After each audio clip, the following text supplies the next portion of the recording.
All right, here we go.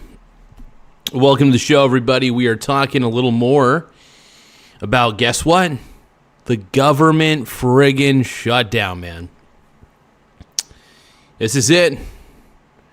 Where do we go from here? Oh, yeah. But here we go. Here we go. Now, 1, nothing wrong with me. 2, nothing wrong with me. 3, so we're doing a reaction today. Give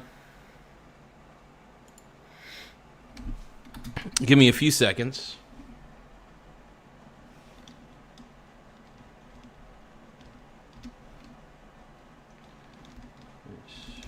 Red first. Yep.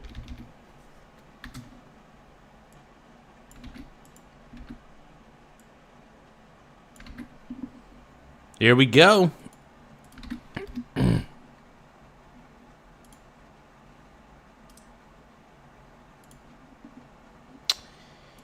Gotta give me a few seconds, you guys.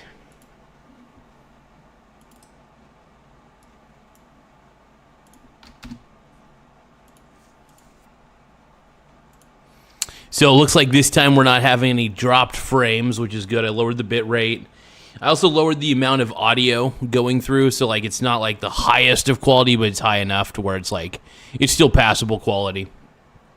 So very excited about that. But we're back. We're reacting to the government shutdown. And, the government shutdown live updates. Senate GOP eyes a Friday vote. So they might be able to vote Friday and end this thing. So it looks like this is a CBS News article here. It says government shutdown live updates is Senate GOP eyes key Friday vote. Now, what to know on day 37 of the government shutdown. Senate Republicans are planning, this is a CBS article I'm reading, that says Senate Republicans are planning a different approach to try and end the government shutdown on Friday. Sources familiar with the matter tell CBS News with the hopes of peeling off enough moderate Democrats to end the stalemate. And I think that there's hopefully moderate Democrats out there, because look, Democrats are the only thing holding this back. Democrats truly are holding this back.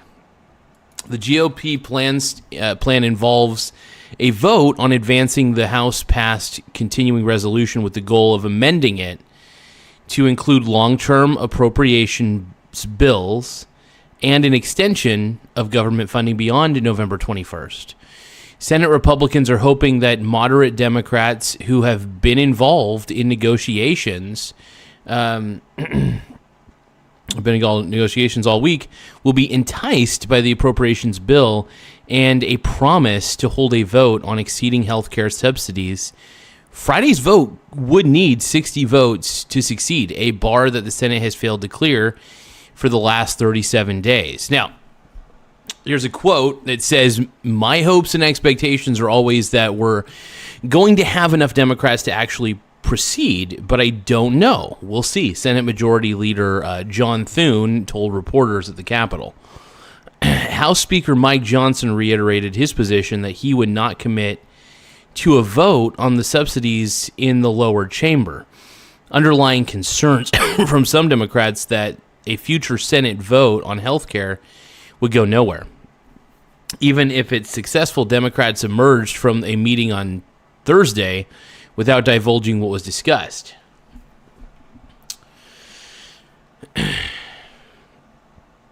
This is crazy, man. This is crazy. So what do you guys think? Do you guys think this is full? I mean, we're already on day 37, basically. What else can we do? What else can we do?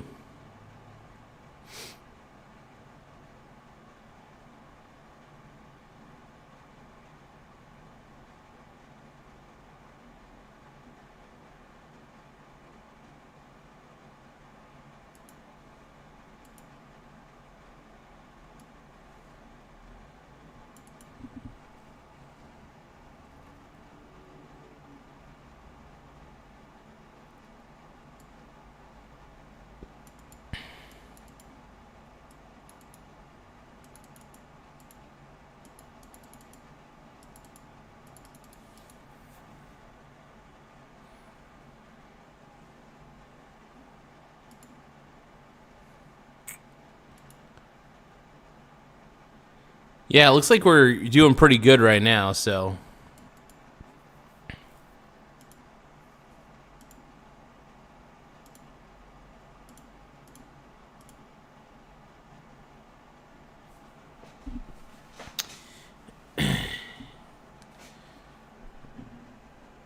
Give me a second here.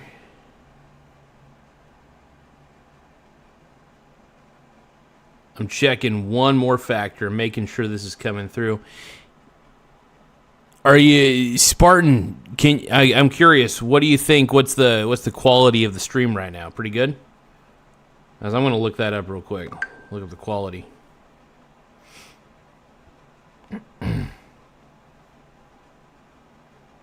I want to thank everybody for watching currently. Spartan, I'm curious. What do you think? What's the quality of the stream right now? Pretty good.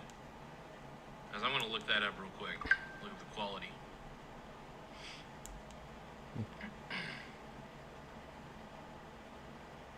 I want to thank everybody for watching currently. Spartan, I'm curious. What do you think? What's the quality of the stream right now? Pretty good. As I'm going to look that up real quick. Yeah, it looks great.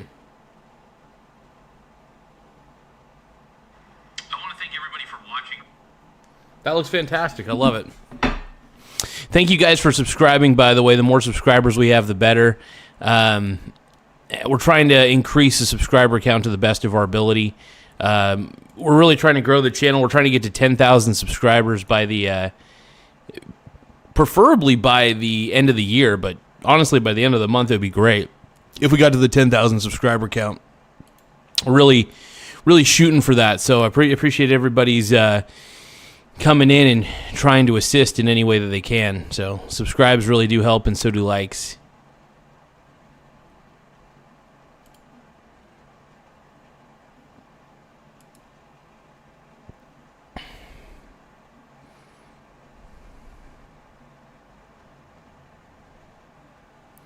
Tied up again with my one and only friend.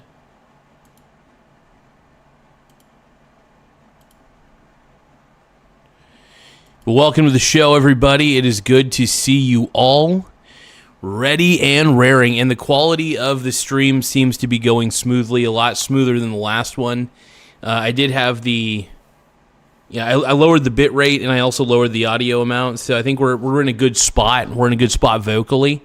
So we're right where we need to be. And I'm loving it. Do you guys want to watch me eat pizza? So yeah, we just went over the government shutdown and stuff. I'm going to take a look at what the chat has to say. We cherish the chat. We love the chat. So.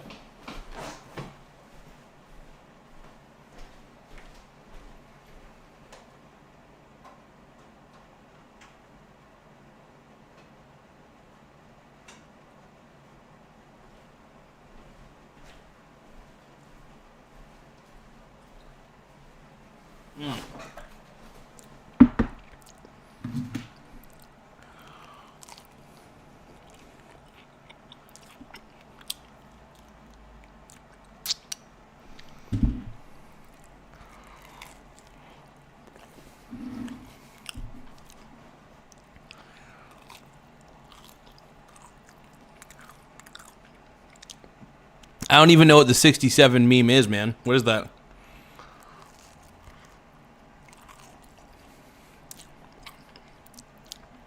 Green Day is the best. What is the 67 meme?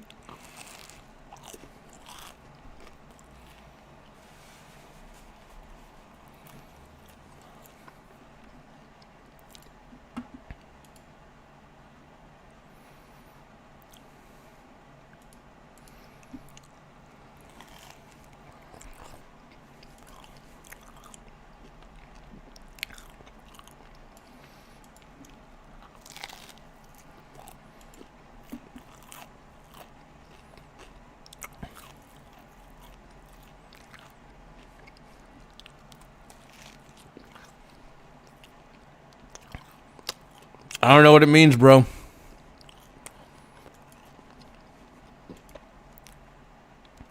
Thank you for sharing that bit of knowledge, my Bruni brother.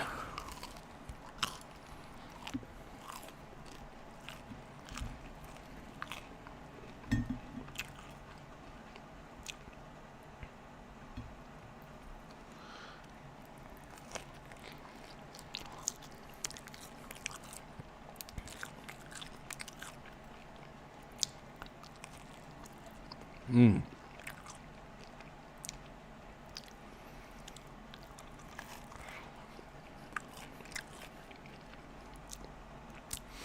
Safeway Select pizza is incredible, man.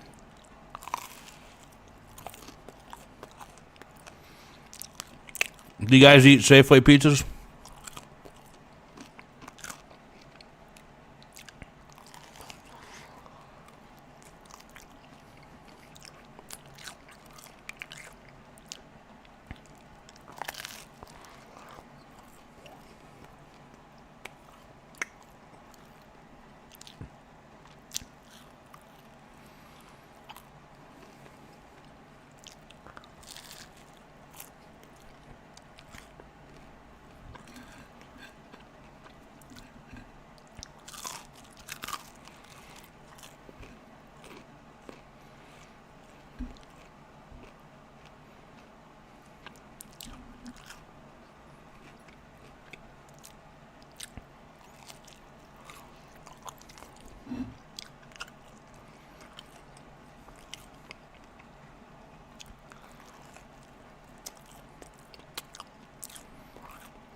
Oh, yeah.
All right.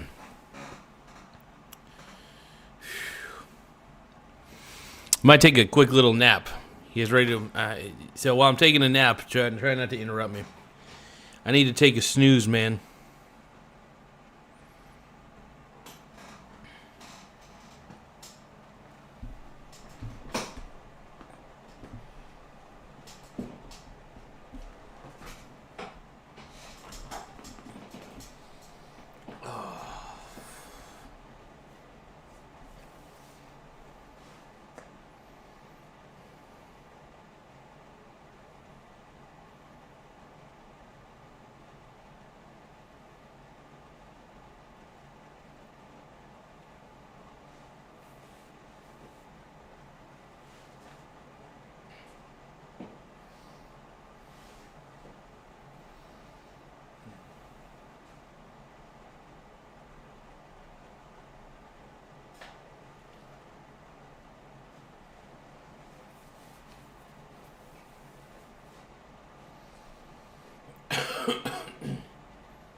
Good reaction on how the Dems think of their voters. Accurate. Now they're blue states. Let's see.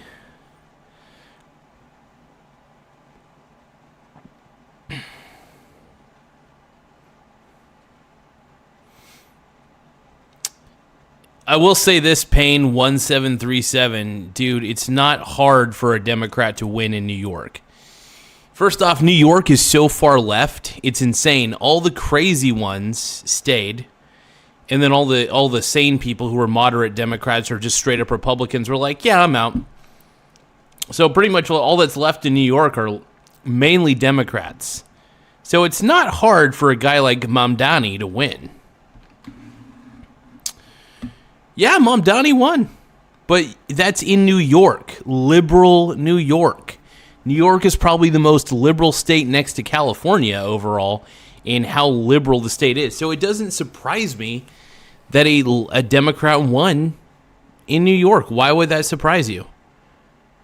Dude, MAGA didn't get their ass kicked. MAGA just proved a point. We just proved to all y'all, we just proved that Mamdani is liberal and everybody in New York's liberal.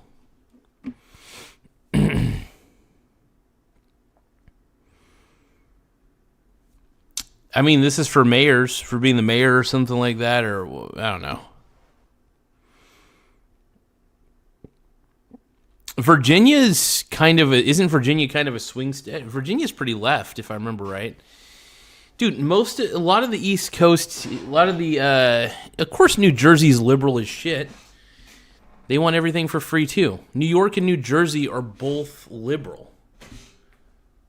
None of this is surprising. I don't understand why everybody's saying MAGA got their asses handed to them when these are leftist states. These are extremely leftist states. I mean, Virginia's kind of a toss-up sometimes, but for the most part, it's East Coast smugness.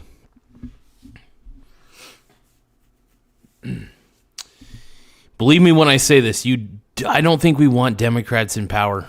Democrats tend to really abuse power, in my experience.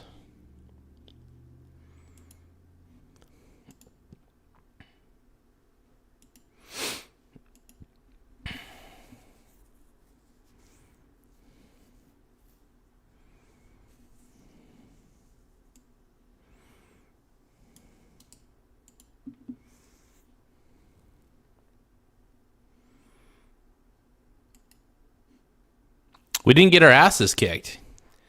It's not hard for a liberal to win in a liberal state. That happens. Payne, the only thing I'm going to admit is that the Democrats have delusions of grandeur.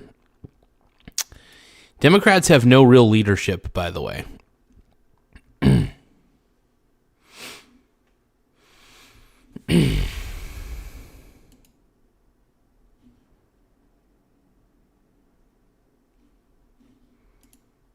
And if anything, Democrats really do lack leadership right now. Straight up.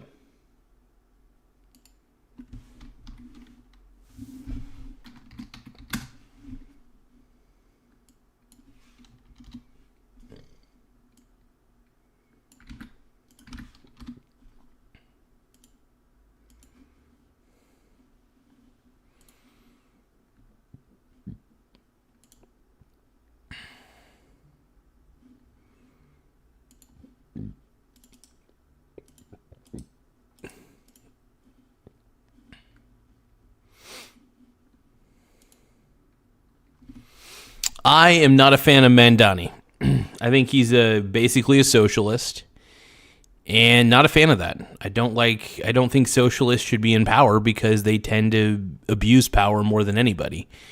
That's the problem. Socialists, in my experience, tend to be very authoritarian. I have no problem admitting that.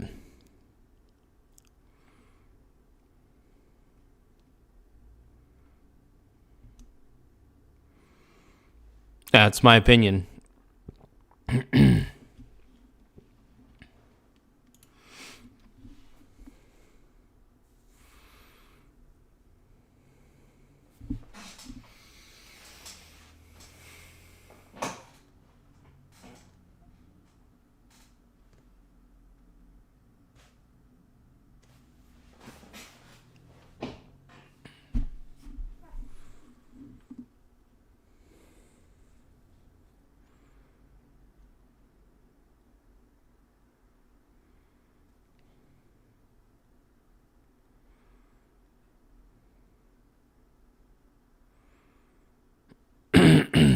Come on, dude. So I do actually know socialists and communists, by the way. Not many, at least not many personally. Like my buddy, the Eagle, is definitely socialist and communist. I think he's more of a communist than anything, but I don't understand. Like, it's one of the worst. I still don't get it. I don't understand how anybody could be behind socialism or communism just because they're just failures of ideas. I don't get it.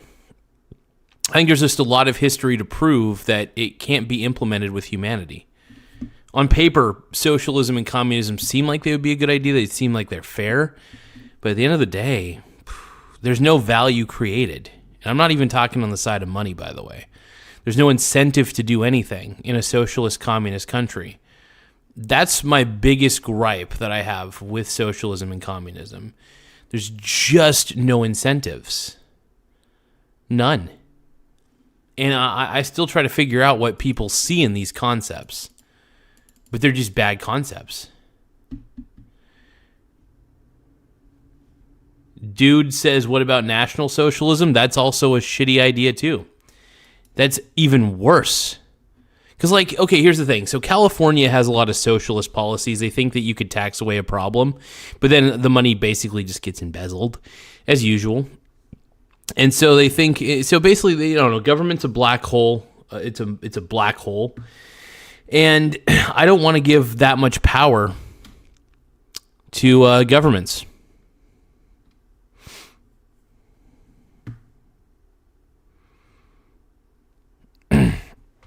You know what? You know, it's funny. Everybody says Trump is ruining the country, but you know what would ruin it even more? Socialist ideals. Socialist and communist ideals ruin countries. Trust me. It's shown throughout history. It's even shown currently. Like, if you adopt too many bad ideas, it just starts compounding into a bad thing.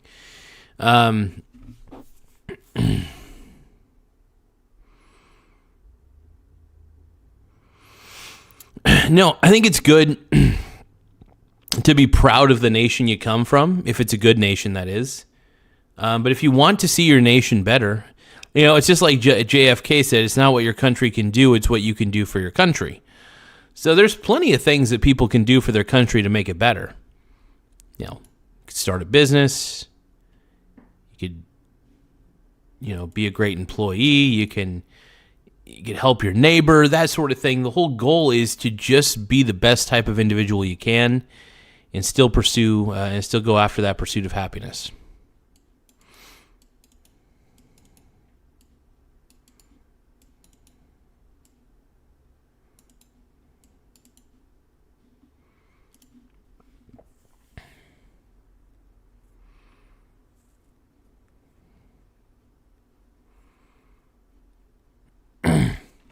David Johnson, so I don't think you understand economics, my friend.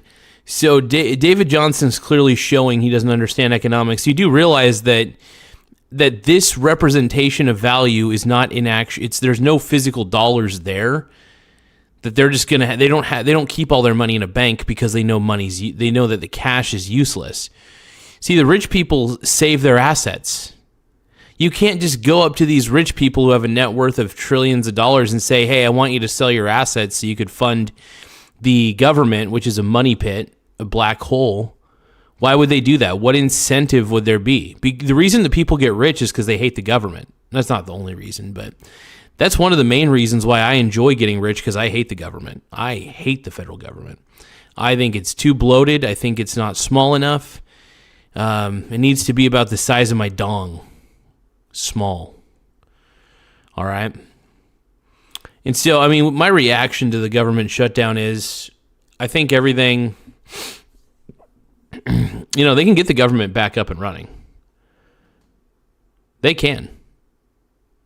And the ball is in the Democrats' court. The Republicans have voted on this. Now it's up to the Democrats. And I honestly think that the Republicans have been more than reasonable. I think it's the Democrats who keep basically flipping the bird to the Republican Party, and then they start blaming the Republican Party. Now, I'm not a fan of the Republican Party at the moment. Not the biggest fan, but you can't just blame Trump and all the Republicans. It takes two to tango. And if the Democrats want the government reopened again, they're just going to have to compromise and just trust that the Republicans will work with them on the ACA subsidies. But instead, they're playing scared. This is the problem with Democrats. They play scared. They play not to lose. Whereas, first off, Donald Trump's playing to win. That's and I will say that's the one thing I respect about Trump is he plays to win, and Democrats play not to lose. That's the way I look at it, man. Democrats play not to lose. They don't play to win. They play not to lose. They're not trying to go for first place. They're just trying to avoid getting last place. Why would I blame Trump? The Democrats have not voted. If the Democrats voted, this wouldn't be a problem. Now, I do believe that there's some blame to go around for sure. Is he the only one at fault? No, he's at fault. Republicans and Democrats are all at fault, by the way. It takes two or three or more to tango, right? So for everybody to just simply put the blame on one person is ridiculous. I mean, this is a collective effort here.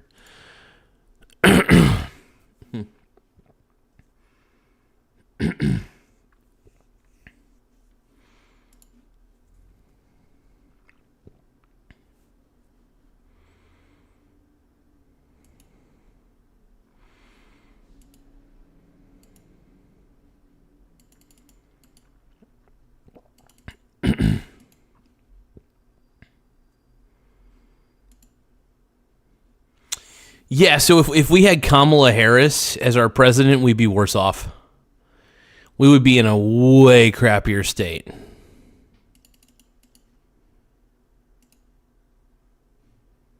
You kidding me?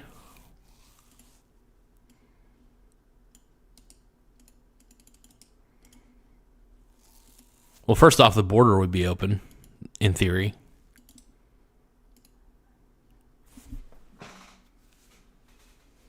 Yeah, I don't know how anybody could think that it'd be better.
Oh, I'm not thinking about what you're saying, dude.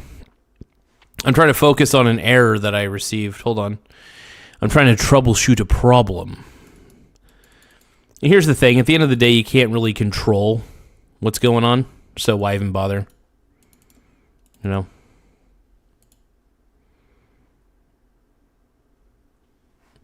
I think Democrats, honestly, are beta. But, yeah, I don't know. The Democrat Party lost me a long time ago.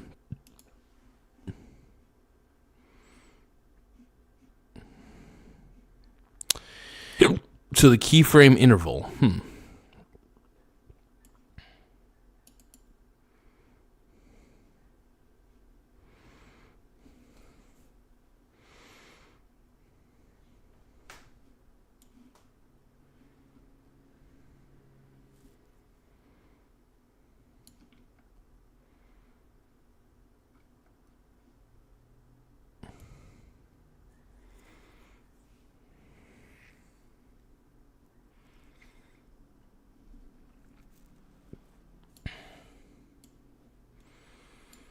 Beta.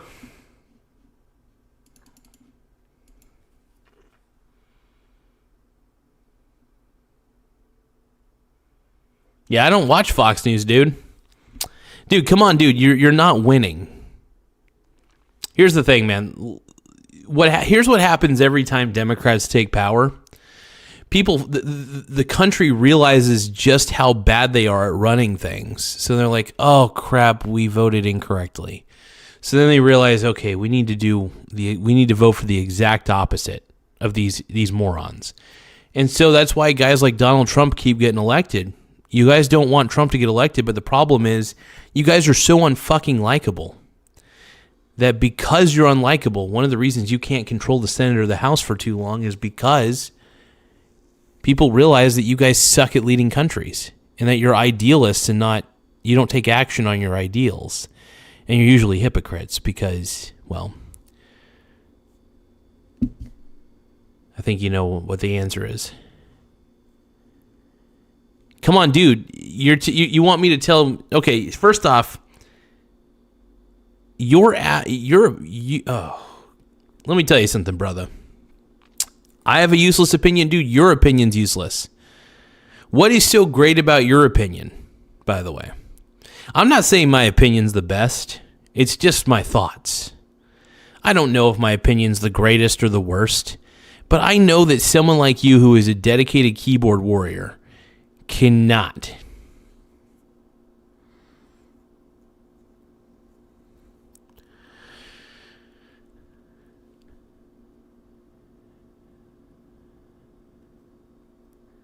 Yeah, my problem with the Democratic Party is they're all about the optics.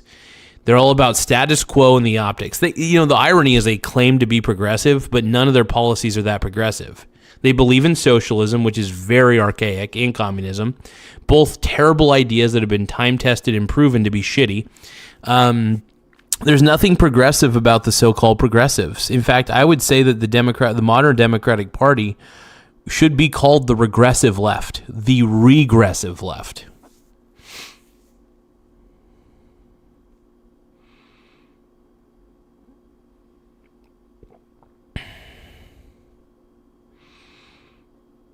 I mean, I'm not going to answer that. Come on, dude. I'm not going to get too deep into the personal life.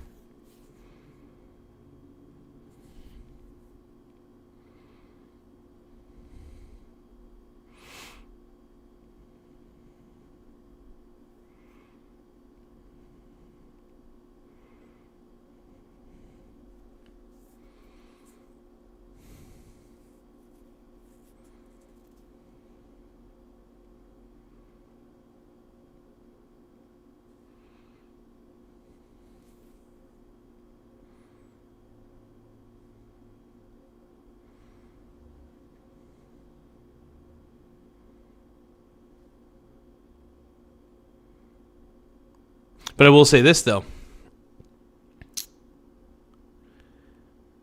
Well, I'm in Oregon, so... I mean, it's not like I could go down to New York or wherever the hell and vote on those things. I can't vote on those things because those are in New York and Virginia and stuff. But, it doesn't surprise me that leftist New York is going to vote for Mamdani.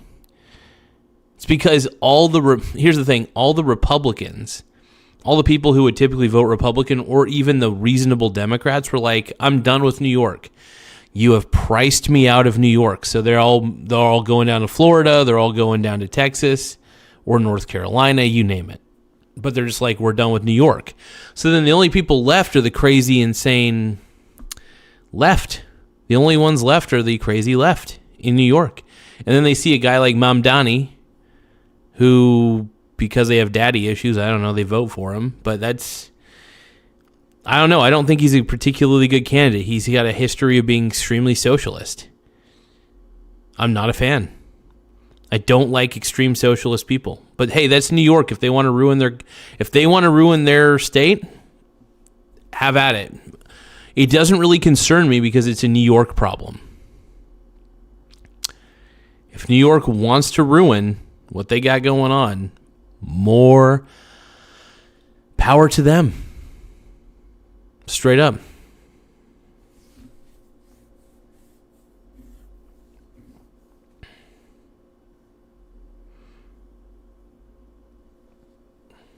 Dude, even like, so here's the thing. In New York, tons of real estate people, tons of real estate investors, tons of builders, they're moving out of New York because there's no way they're going to be able to build and renovate if they do rent freezing, meaning that they can't raise the rent. Look, I understand that there are some rent prices that are like way too high, but it's going to be crazy.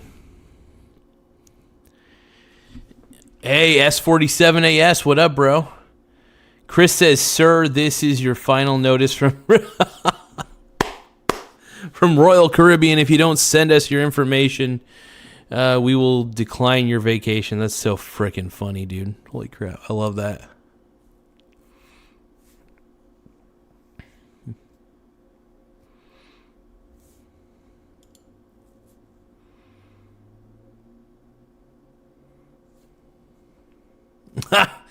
S47. Yes, exactly.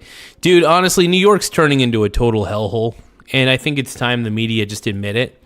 The problem is the mainstream media will not willingly admit that it's turned into a hellhole down there.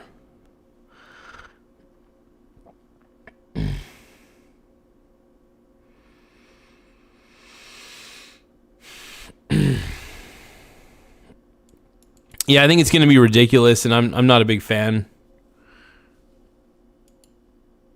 Yeah, New York is pretty screwed, in my opinion.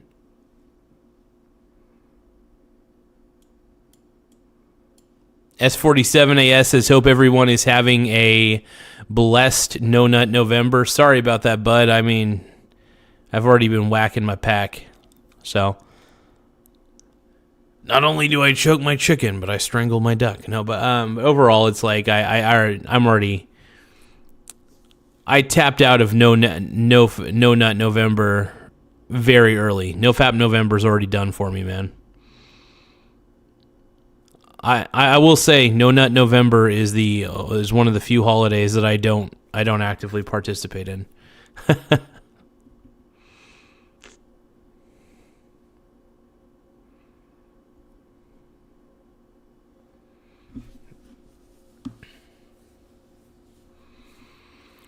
Big Brass says, we'll see. I heard 100% tariffs for anyone who moves to Texas.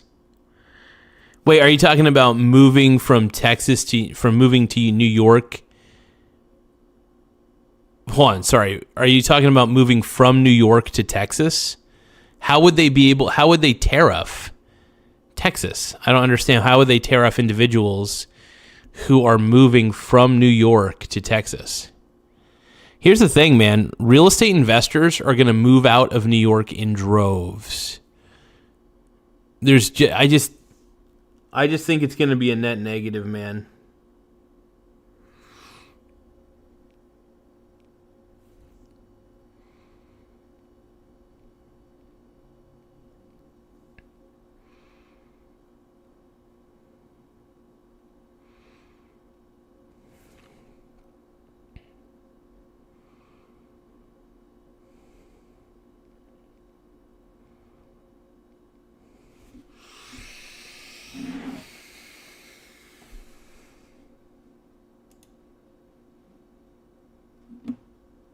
Kind of crazy, though, man.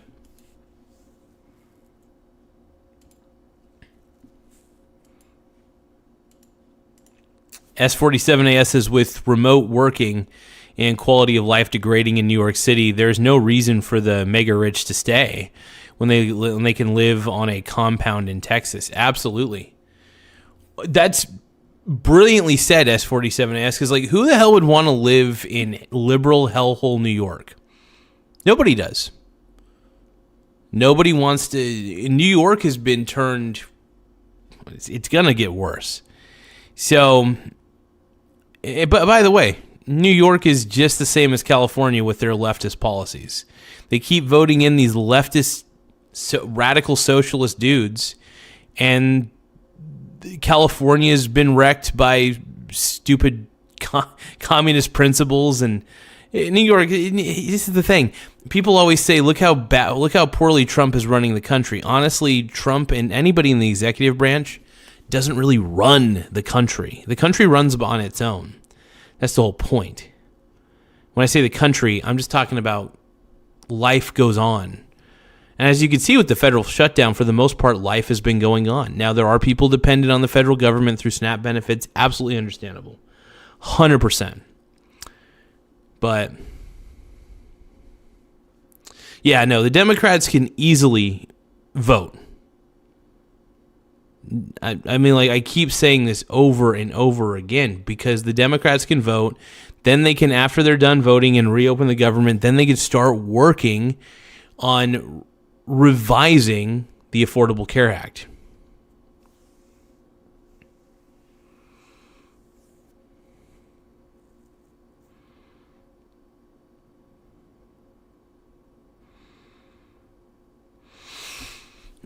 Yeah, I mean, if I was a billionaire or even a millionaire, and even well-known, I would not feel safe in New York. And also, by the way, they're not talking about how Mamdani is going to be pretty soft on crime. Saying that there's going to be I think something along the lines of like social workers instead of cops. I was like, are you kidding me? Are you kidding me? Honestly, it's going to be very interesting. And by the way, I think that Mamdani winning in New York is actually a blessing in disguise, and I'll tell you why. It's going to help people on the fence. They're going to see how bad New York's going to get. And what's going to happen is once they see how bad New York is, they're going to be like, okay. They're going to be like, let's not do this. So I think it's going to be a big deal. All it takes is just them seeing how bad New York is. And I think people will be like, yeah, I'm never voting left again. I mean, the Democrats lost my vote forever. I'm just going to say that right now. There's several reasons for that. There's multiple reasons. I will say the straw that broke the camel's back, though, for me, like on like 0% chance of ever voting Democrat again, is when Charlie Kirk was assassinated. That was the final straw for me. That was the absolute final straw. I was like, nope. These nutballs can't be negotiated with. They can't be. The left has gone too far left. So I'm not voting Democrat. The asylum is being run by the patients, man. They frickin' are. And that's the way I see it. And I refuse to vote for lunacy. I'm not going to vote for chaos. Honestly, I look at it like this. You vote for Democrats, you vote for chaos. You know, for all of Trump's faults, he is taking action. He's taking, in my opinion, for the most part, reasonable action. I'm still not a big fan of ICE. I'm still a little bit pissed off about the overreach with ICE. But yeah, I don't know. I just think that the radical left has gone a little too far left, and it's one of the reasons I can't vote Democrat, because they're too happy to align with those crappy ideals, man. And I refuse to align with crappy ideals. Simple as that.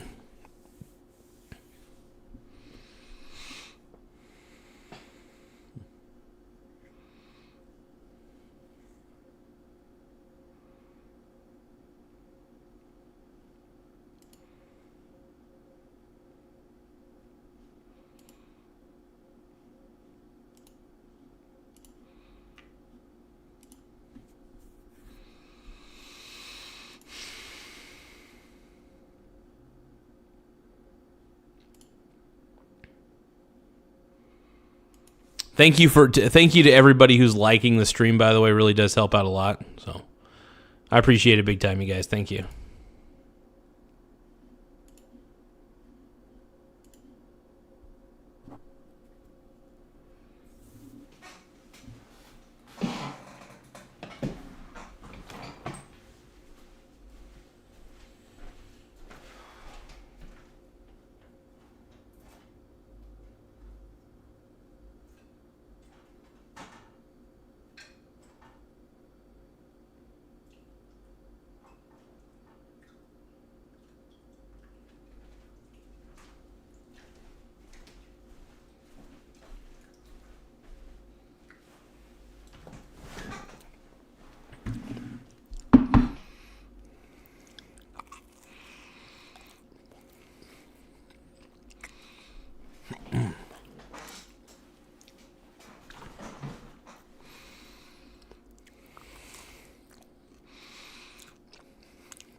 I'm a very beautiful man.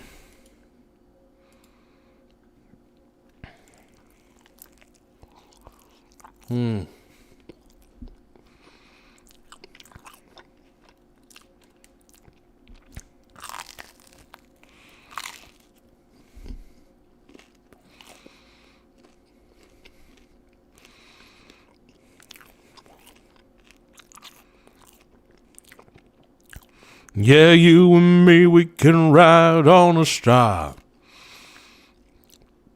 If you stay with me, girl, we can rule the world. You know what I'm saying, baby? To all y'all.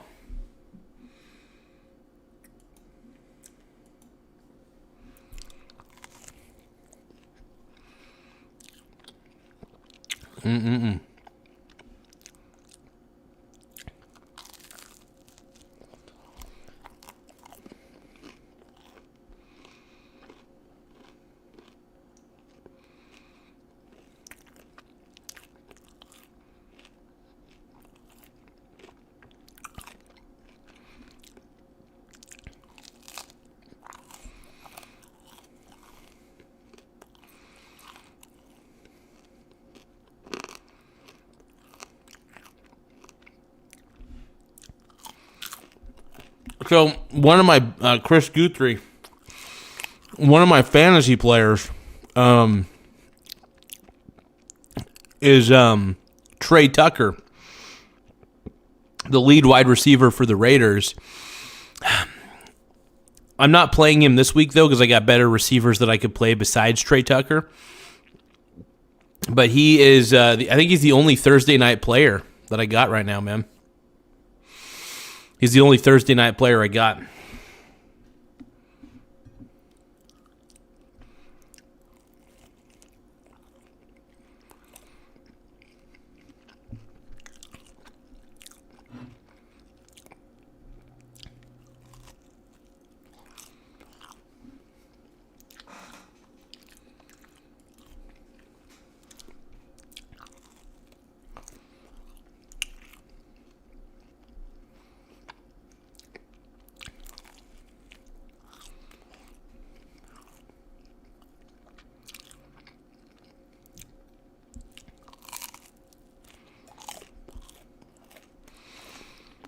Yeah, there's a lot of bots. There's a lot of bots coming into the channel. It's effing insane, man.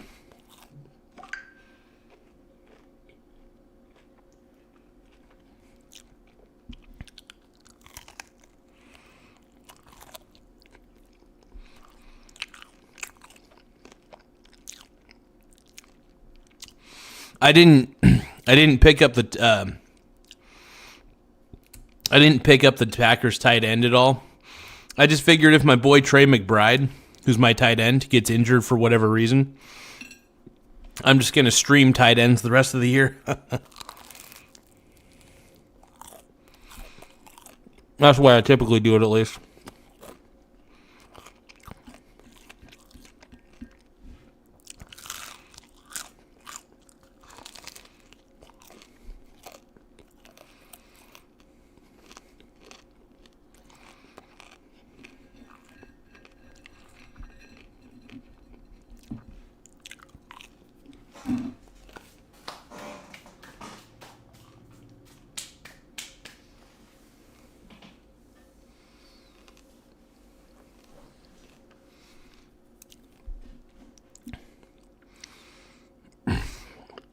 Yeah, too many bots, man. I can't do it.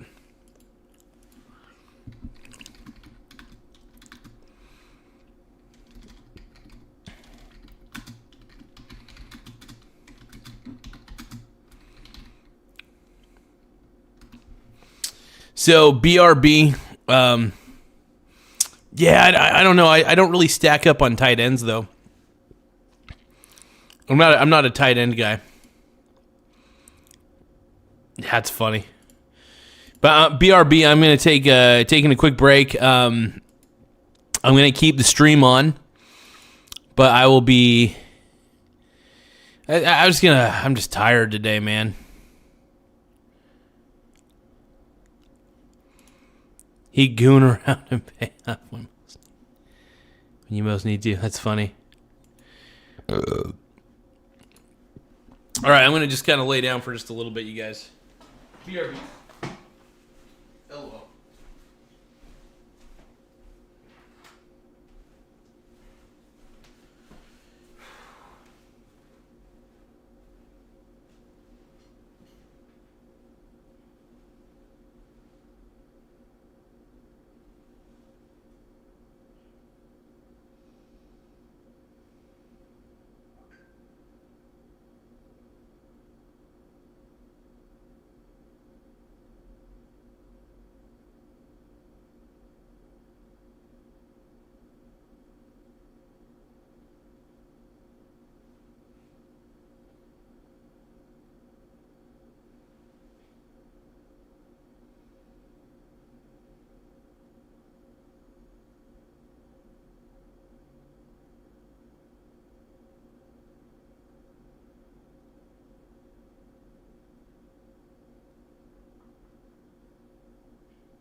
Okay, I'm back, you guys. Sorry about that. Had to lay down for a second. I didn't get like a ton of sleep last night. I'm just a little more tired than I anticipated, so just laying down for a sec. But Stocks Family Farm says, no need to say I told you so, but about $800 XRP to my holdings, and it drops 5% the next day. But hey, with the gold, I sold to buy. Oh, hey.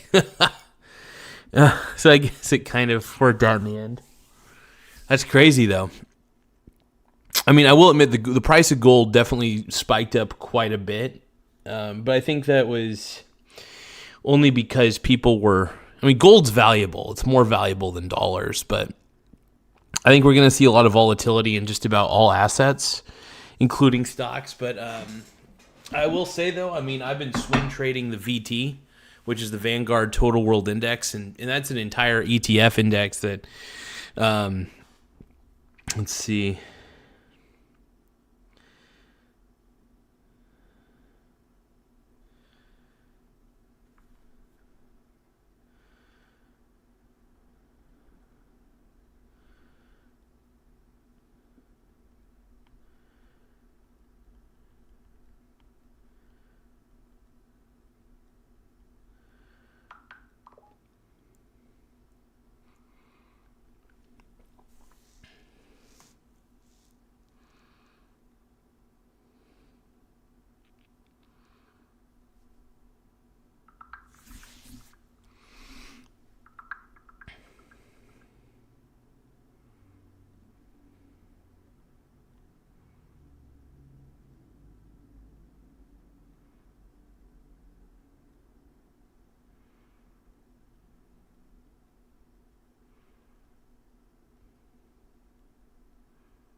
All right, sorry about that. I got a little distracted. We got Stocks Family Farm, though. Yeah, let's see. As soon as my XRP hits, I'm going to trade it all for metals. The CIP just announced today that copper is now a very precious metal instead of a commodity metal. Going to buy copper rounds tomorrow.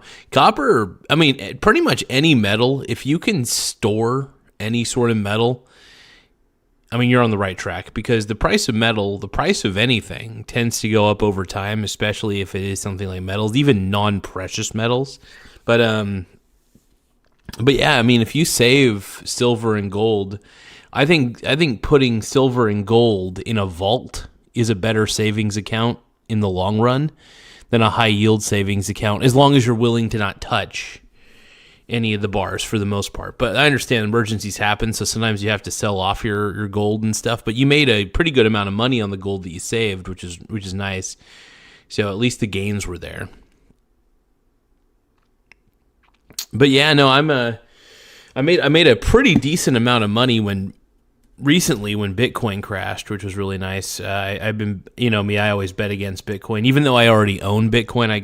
I technically have Bitcoin saved on a Coinbase account, but I still don't believe in Bitcoin, though. I got into Bitcoin pretty early, and I just have been betting against it ever since. So I'm acting like a hedge fund in a lot of ways, because I'm kind of tweaking with the volatility of the S-bit, so of Bitcoin. So like when Bitcoin goes down, man, I profit. Like it's big time profits when Bitcoin goes down. So I love it.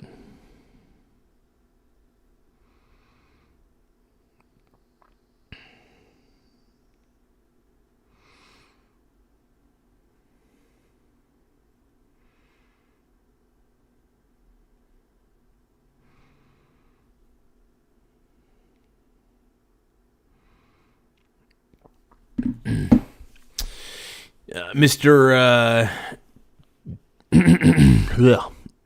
TJ says, I have almost 800 rounds of silver still, and I'm up 200% minimum on my average buy. Ooh, that's not bad. Damn, dude. At least still got a good amount of silver, though. I think silver is one of those that it's going to keep. There's still a very high demand for silver, and you can almost argue that there's just as high of a demand for silver as there is for gold. And I think the demand's going to increase over time, too. But gold is still highly in demand. Silver is still highly in demand. I mean, either of those metals are good to hold for the most part. By the way, everybody, not financial advice, just my own philosophy. Just for educational and entertainment purposes only.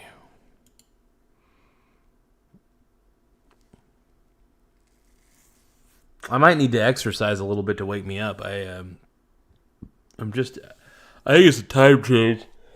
I'm still having trouble getting used to the time change, and also it's just been getting a little colder, so even though I've been having the heater on and stuff, it's just,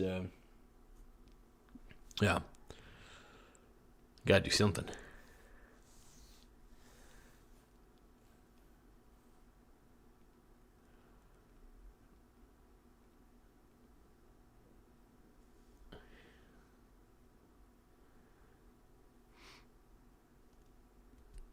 Yeah, I mean, saving precious metals is always a smart move. I mean, but also if you need to sell them, sometimes you have to. You know, it's just one of those situations where if you need to, you need to. And yeah, and I totally get it.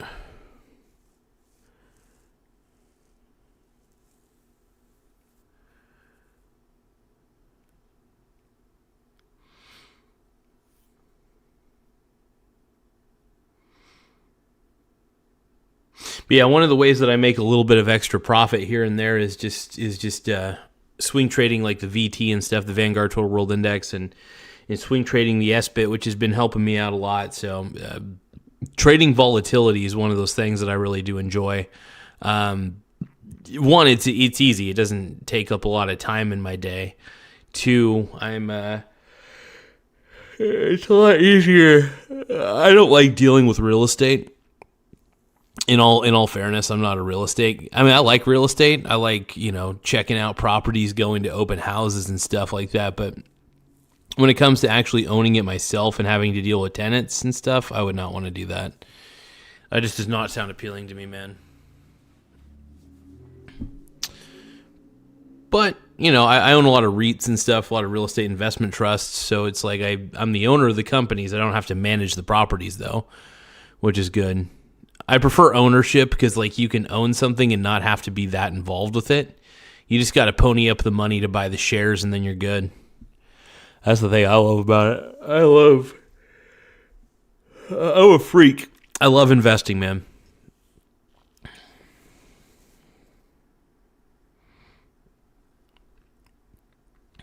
I mean, it just depends if society goes to garbage, then if society goes to complete garbage, then ammo is more valuable, but depending on where society's actually going.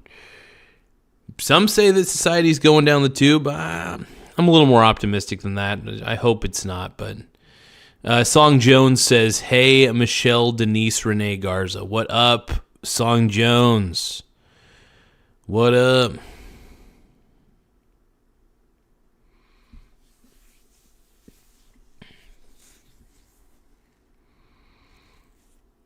I'm just a brony, dude.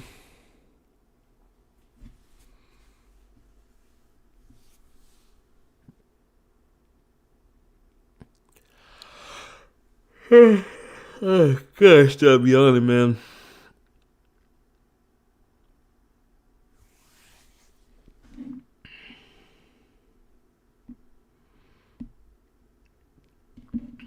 Oh, speaking of real estate investment trusts, they're kind of dropping a little bit. Nice.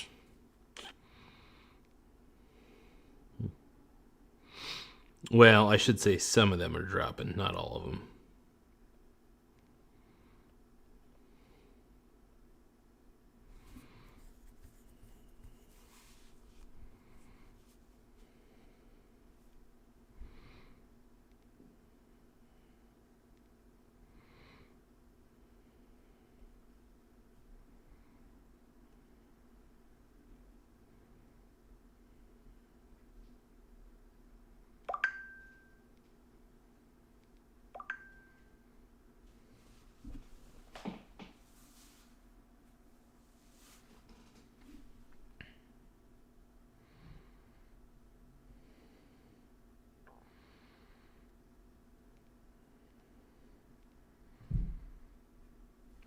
But yeah, you guys have been swing trading pretty hard on the for the Vanguard Total World Index. Though the more it dips, the more I flip. 50,000 rounds just in case. Damn, dude. That's understandable, man. Yeah, so as you got it, man. It's good. It's good to have some way of defending your property, defending yourself. No, it's good to rack up on that stuff, dude. It honestly is. Because like I said, man, you just don't know where society's necessarily going. Potentially going down the tube. I don't like to believe that it is. I hope it isn't, but hope only gets people so far.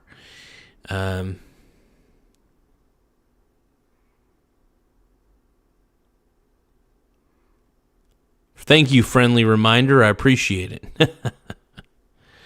But yeah, overall, I mean, one of the big things for me is I just invest in stocks, and as long as society's still upright for the most part, I mean, we're good. But yeah. Best thing one thing I was thinking about getting into was a lot of,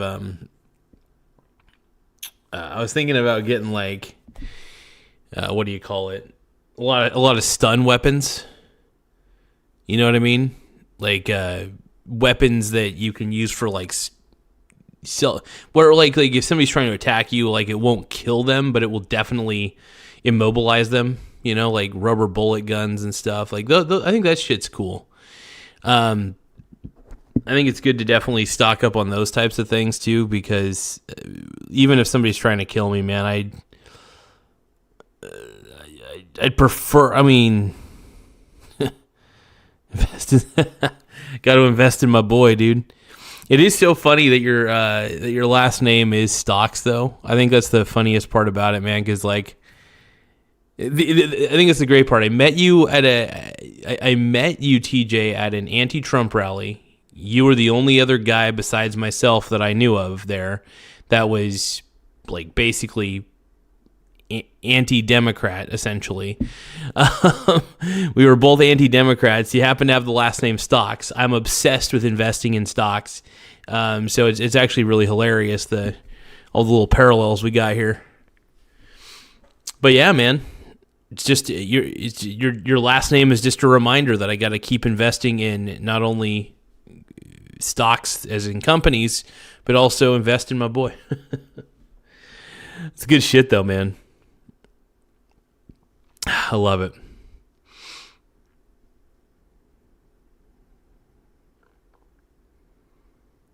Stocks Family Farm says the pawn shop in North Bend is selling pepper ball guns. Ooh. That'd be interesting. Pepper ball guns would be probably decent for self-defense. I don't know. I mean,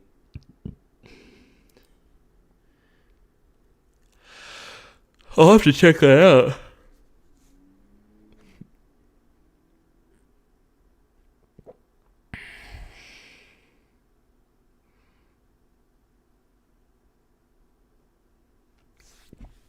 Friendly reminder, why would I want to work for an investment bank, though, dude? Because I'm already a decent trader on my own. And if I need to, I could borrow money using margin. I don't like using margin. Don't get me wrong. I'm not a fan of using margin. I only use margin if I have to. And the only time I'd use margin, if I have to, is I would buy the Vanguard Total World Index on the dip. That's what I would do, at least, if I had to use margin overall. But I use a very small amount of margin. I intentionally do, just because it's kind of nice. I don't mind borrowing money. If it's to invest in like highly diversified ETFs like the Vanguard Total World Index, yeah, I'm all for it. I'm all about that life, dude. At least it's how I roll.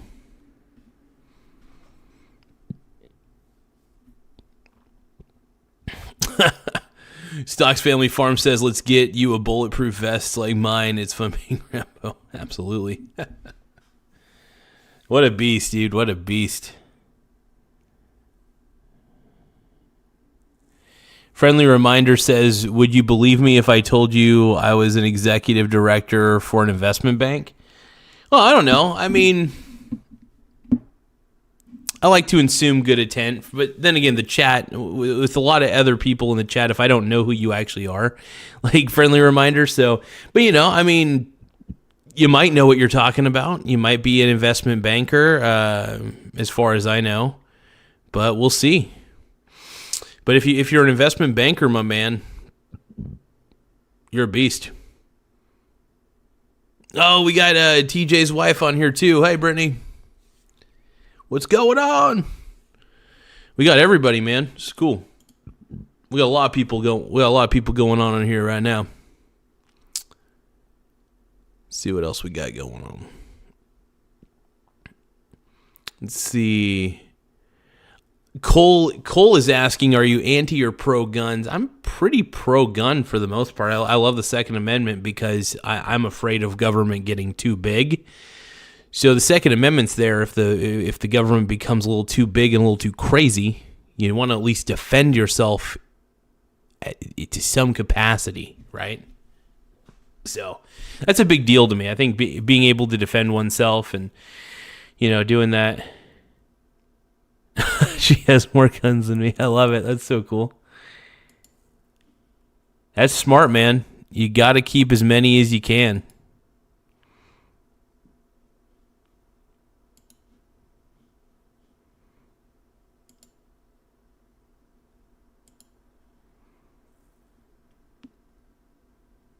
So Friendly Reminder is saying, let's see, I lead a workflow and automation team for a major investment bank. I work closely with CRE, markets, banking, and COO to build solutions that create efficiencies for the different line of businesses at the investment bank. Interesting.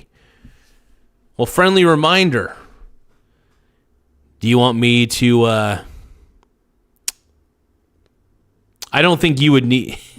An executive director is not a C-suite position. Well,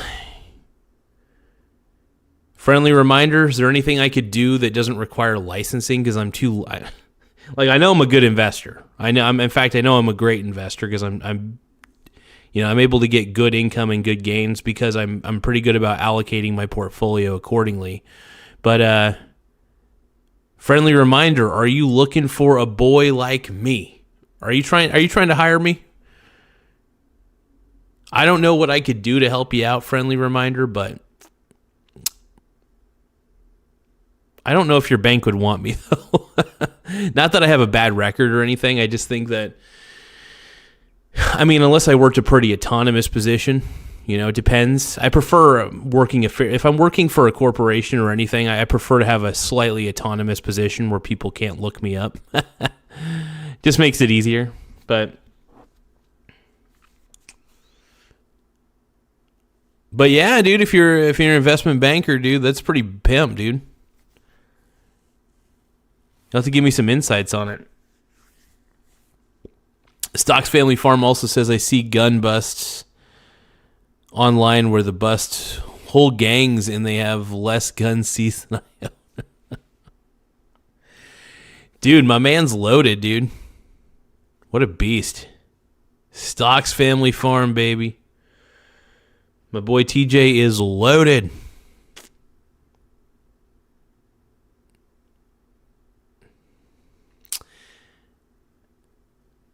Let's see. Nobody says, can you shout out my friend? Oh, I know this person.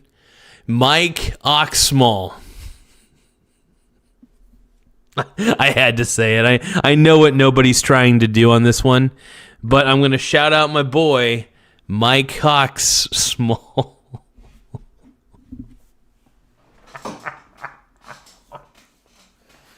But yeah, it's my good buddy, Mike Oxmall. Oxmall. Yeah, Mike Oxmall. I know.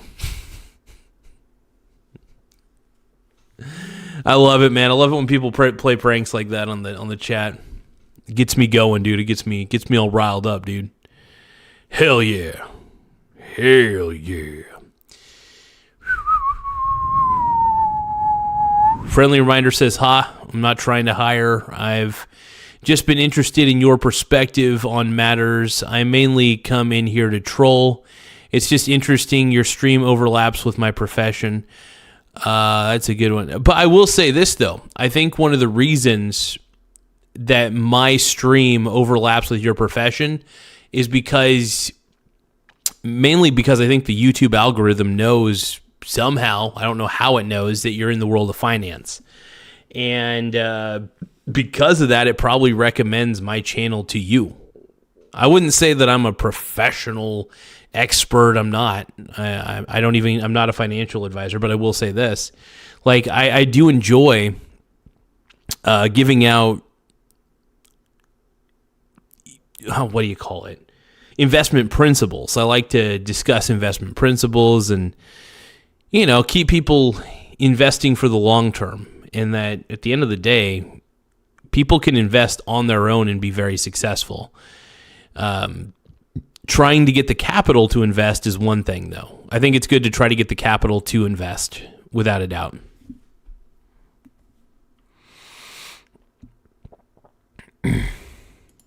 Chris Guthrie, what up, dude? Stocks Family Farm says, my 7-year-old daughter owns 2 guns already. That's national. Damn, dude. That's crazy. It's wild, dude. Well, as long as she knows how to use them, obviously, I'm assuming that you teach really good gun safety, so I'm assuming that she's good on that end.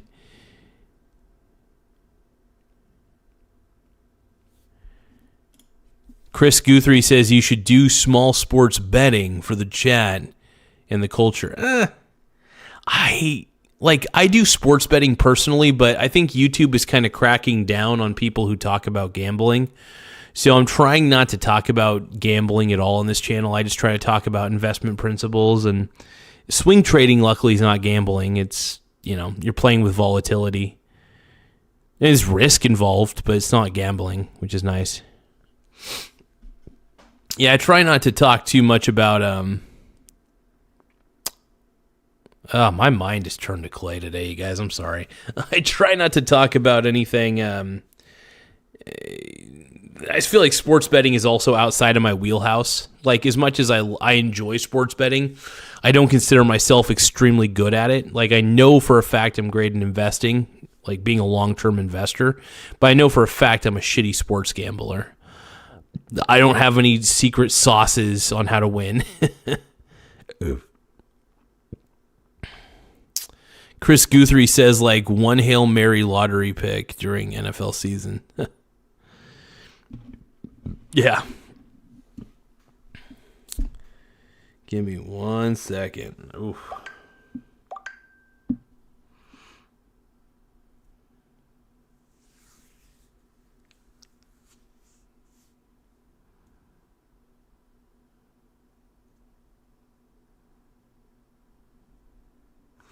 I do think with the injection of sports betting into the major leagues, like in baseball, in soccer, football, even basketball, I think that the injection of sports betting has made it to where refs can rig games a lot easier. Players can rig games as well. Even coaches.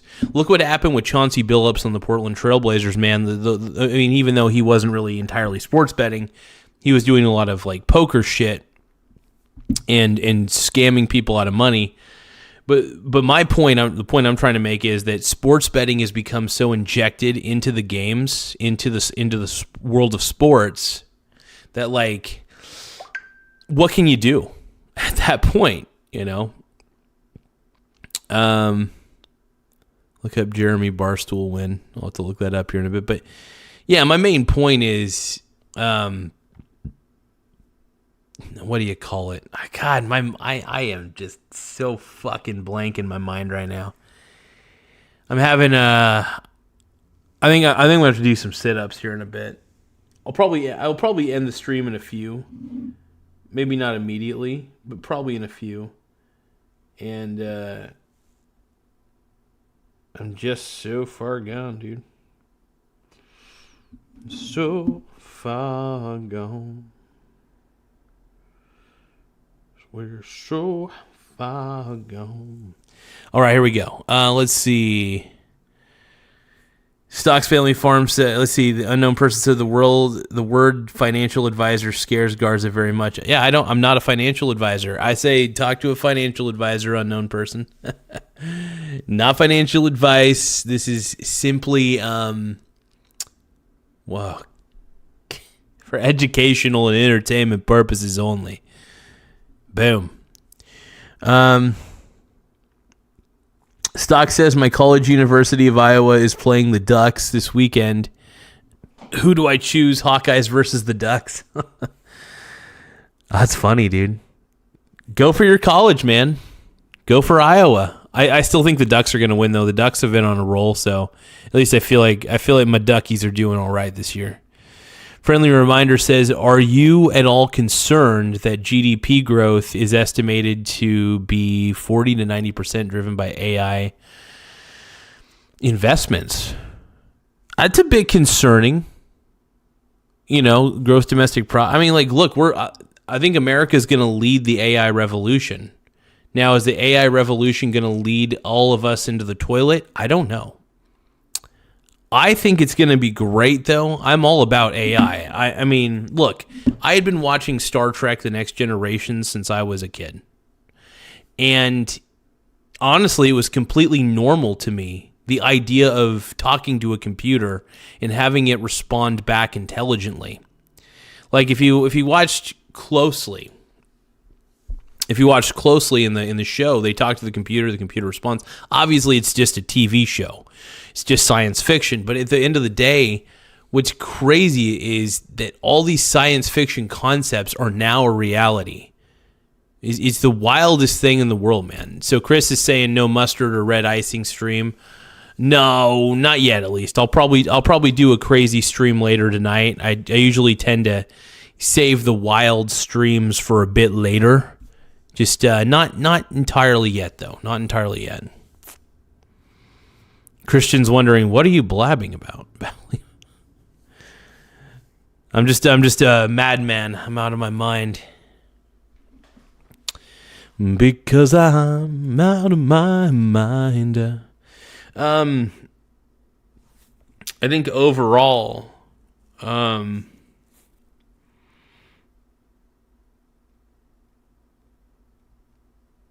still thinking, you guys. Sorry about that.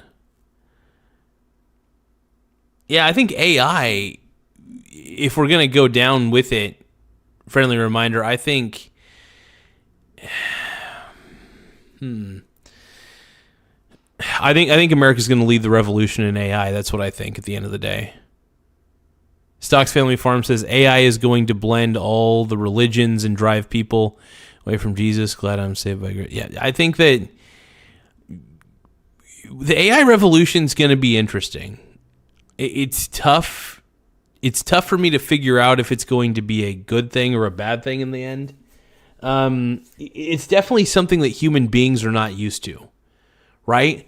Human beings, we are competing with an artificial intelligence. That's what it is. It's artificial intelligence to some degree.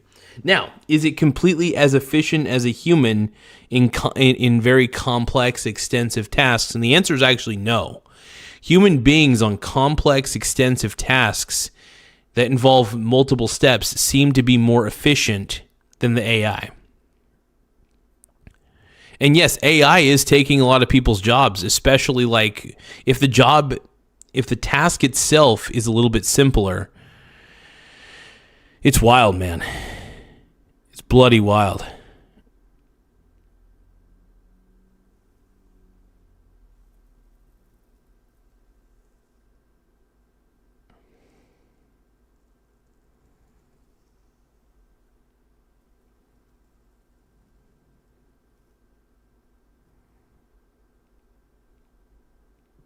Chris Guthrie says, if AI does its true job, New York socialism may have to happen down the road. I mean, it's possible that maybe every job will be replaced by intelligent robots and human beings just won't have to work. I mean, let's see. Mr. TJ says, I gave a whole sermon at my church in April about how we shouldn't fear AI, but now I'm not so sure. And I just lost my job to AI, so I know that what's happening. Yeah, it's tough. Like, I understand people's, like, I actually do get, because like people are losing their jobs to AI. That was something that I was considering even when I was promoting it. It's like, me personally, I do use AI in my personal life. I use ChatGPT to delegate certain tasks, and I will admit it does save me a lot of time. You know, I'm able to focus on other things like this YouTube channel, or, you know, focus on looking for, you know, other work outside of this. And there's still going to be jobs for human beings, by the way. I want to make that clear to everybody. There are still going to be jobs that human beings can do. But I will admit AI is tightening that belt a little bit. It's tightening a lot of things.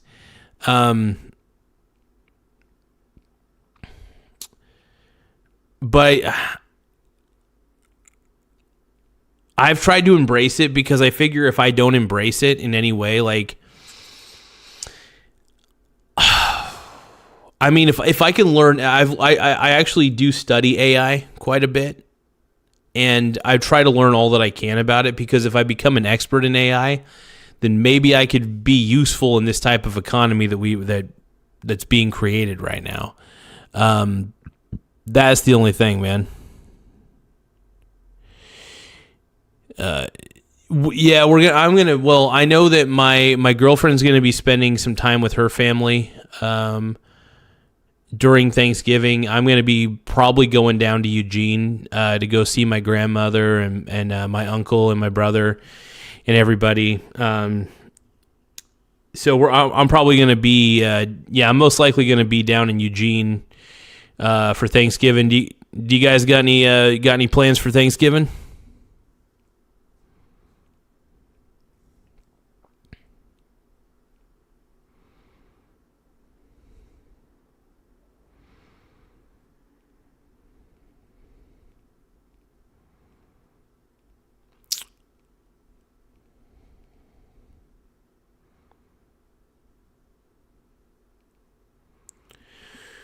But yeah, we just it's pretty much our plan. Usually during the holidays we tend to travel a little bit, just because I tend to travel a little bit because most of my family lives in either Eugene or Portland majority of the time.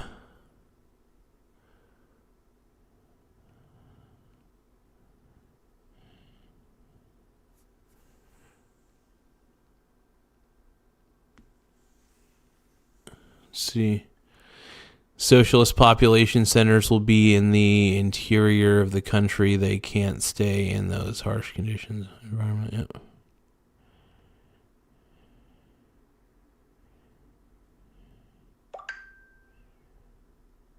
Oh, thank you, Mr. TJ. I appreciate that, bud. Heck yeah. No, thank you, bud.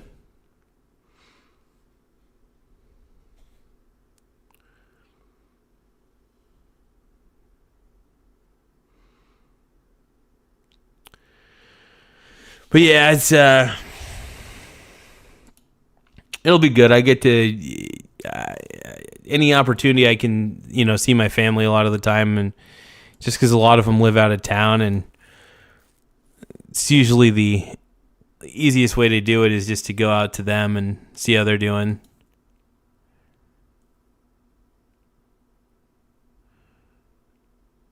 Interesting. Hold on.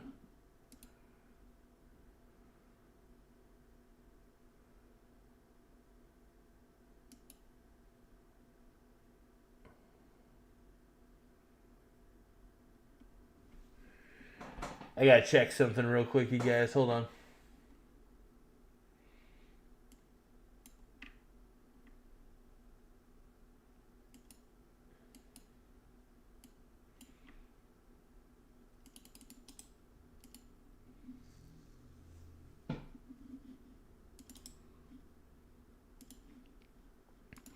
I gotta test something out real quick.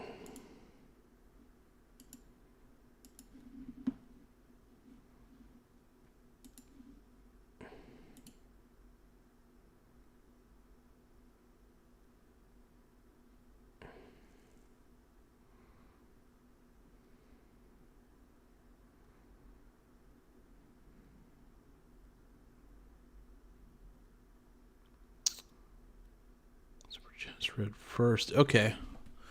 So if I toggle that pin, I'm doing a quick experiment here on YouTube. Sorry about that, you guys. Give me a few more seconds. Let's see.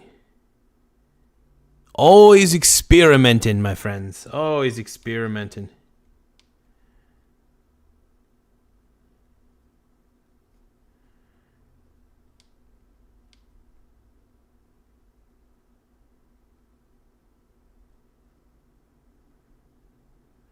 Oh, you watch Field of Dreams every Thanksgiving, dude? Hell yeah.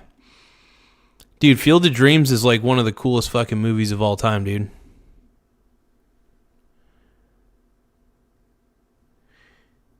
Yeah, like straight up, dude. Field of Dreams is like one of the greatest fucking baseball movies of all time.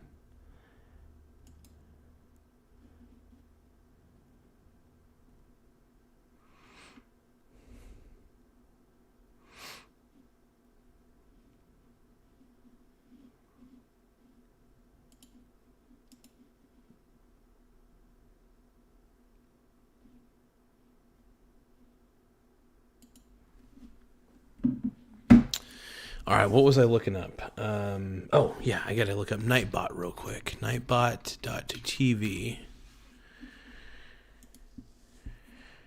Oh, I'll do the commands real quick. Let's see.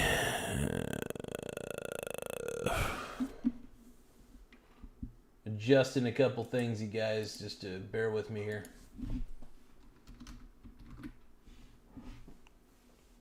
Oof.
What the hell? Hold on. My buddy sent me something. I'm looking it up real quick.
All right. Let's see.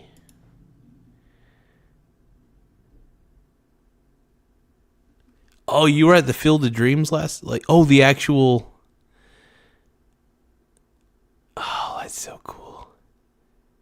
You actually went to the actual Field of Dreams, dude. Holy crap.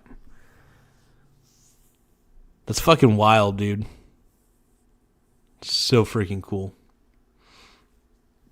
I dig that so much.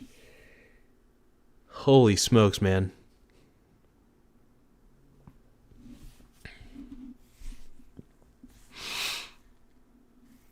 Insane. I love it.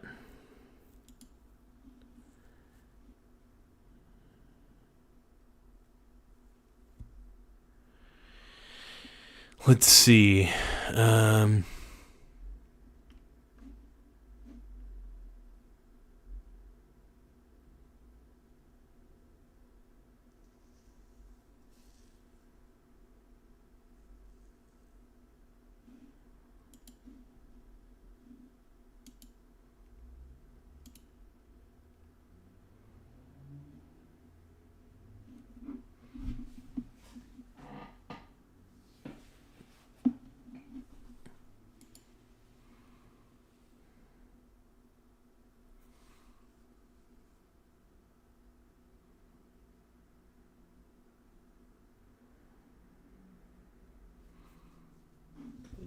Give me one more moment, you guys. I want to try something here. If I did prioritized.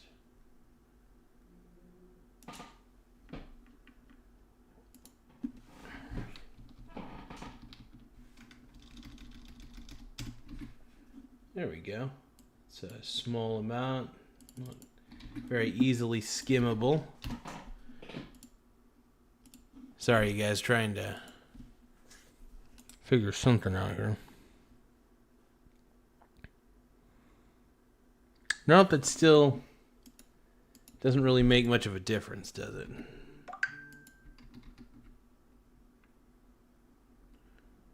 Huh, well.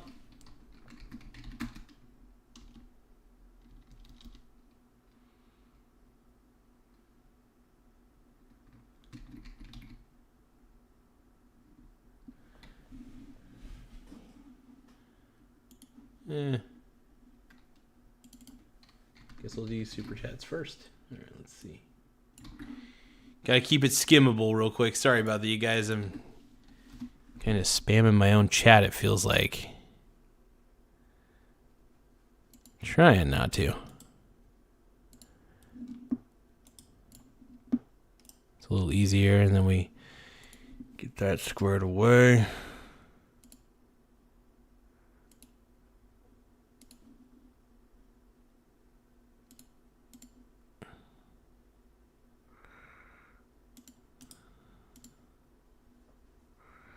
There we go.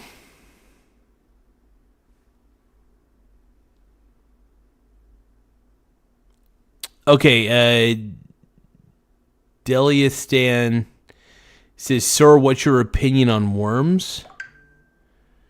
Well, birds like to eat them, man. Birds like to eat them.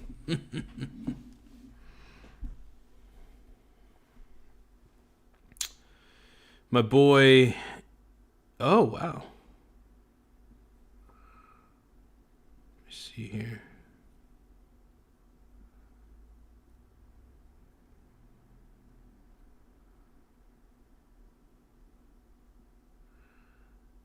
Oh, that's so cool. No freaking way, dude. I'm looking at those pictures that you sent me, man. This is so wild. Holy crap, bro. Crazy.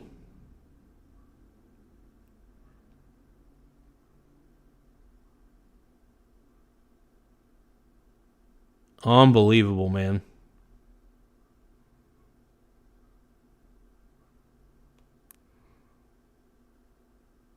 That's so crazy. Dude. It's wild. I'm surprised there's not like a ton of people lined up to go to the Field of Dreams, man. It's probably certain times of the year, though, where people are like going crazy about it, but damn.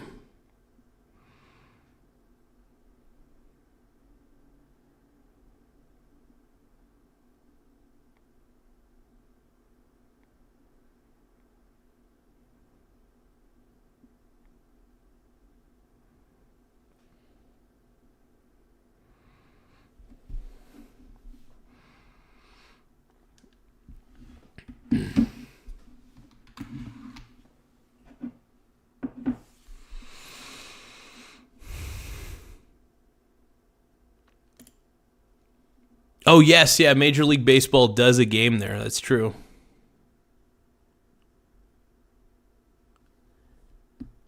That's so crazy. You've been there several times. Damn, dude. What a beast. What a beast.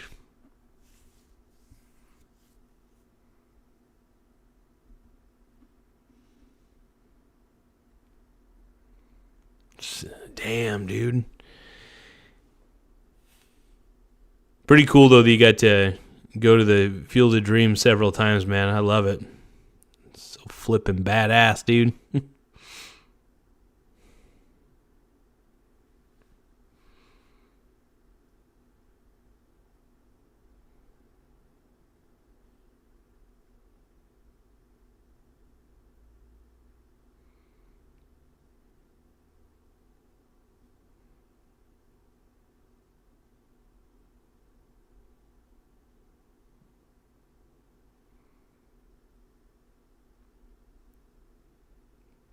If I buy the blue...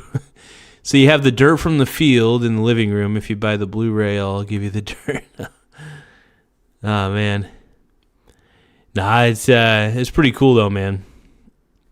Nah, it's definitely stuff worth keeping, though. Especially getting the dirt from that field. It's legendary. It's freaking legend. Legendary.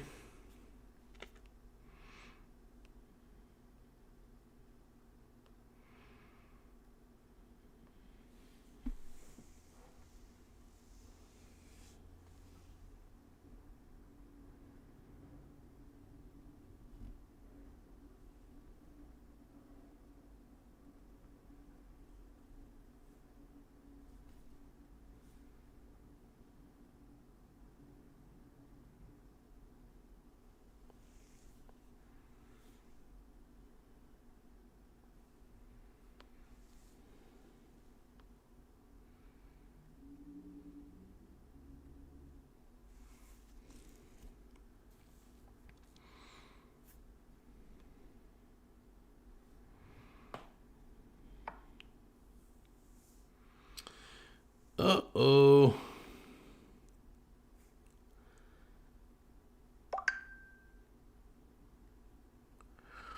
Ah, shit.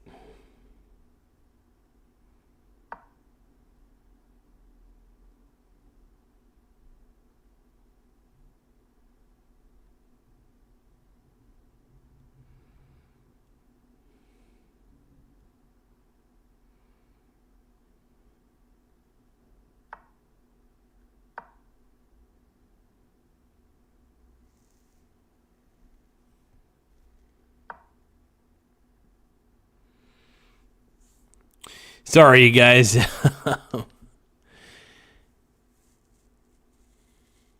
My boy TJ says my favorite movie ever. I can quote most of it. Hell yeah. It's a good movie, dude. Field of Dreams is probably one of the... It's been a long time since I've seen it, but honestly, it's freaking one of the most touching movies of all time, man. Heck yeah, man. Heck yeah. Trump is blowing up big time. Let's see. Did Trump speak today? We should do you guys react. Oh, dude, hell yeah, DJ, man. I dig it. I'm glad the pictures turned out. Sorry, I'm so... I don't know what's up with me, man. I hit a wave of tiredness just now. But I'm glad your kids' pictures turned out pretty good, man. That's awesome. Heck yeah.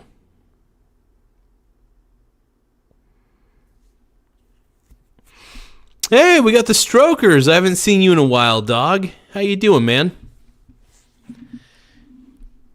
We have not seen the Strokers in a while. What is going on, dude? Last time we talked to you, man, you were at a casino. Winning big. Now I'm glad the pictures turned out pretty damn good, man. That's awesome.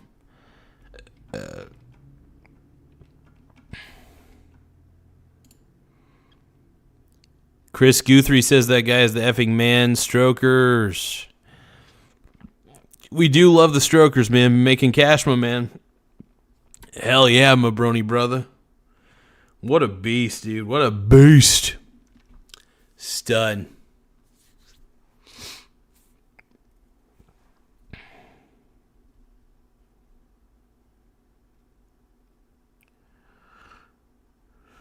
All right.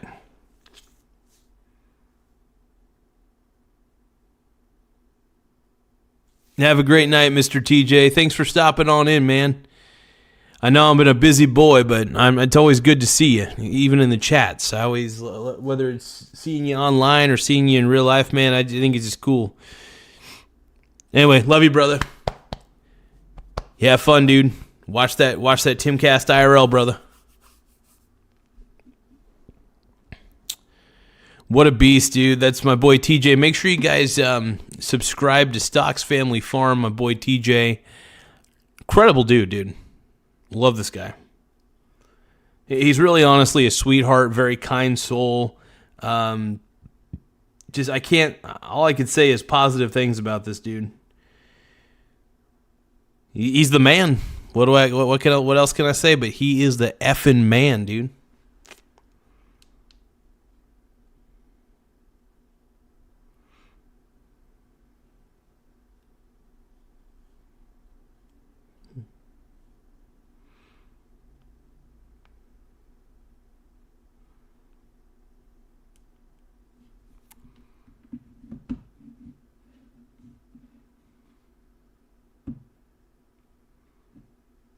My man, dude. My man. Now, the one thing I do, dude, TJ, you got like the coolest spirit of all time, brother. You got that cool ass aura, bro. I love it. It's fucking infectious, dude. It gets me going, gets me pumped. So,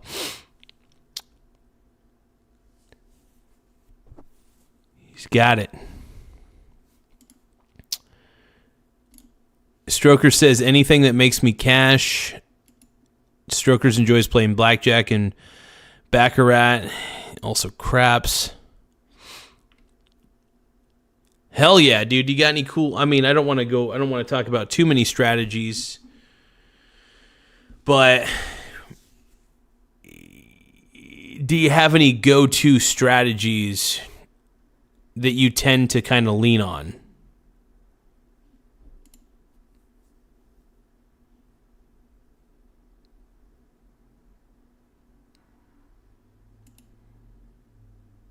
Chris Guthrie's asking, Strokers, with Liv going to 72, will they finally merge?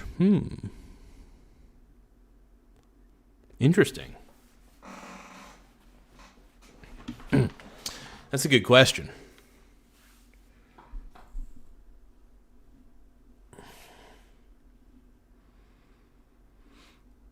Sophia's asking, can you tell my mom happy birthday? Her name is Emma. Well, yeah, absolutely, Sophia.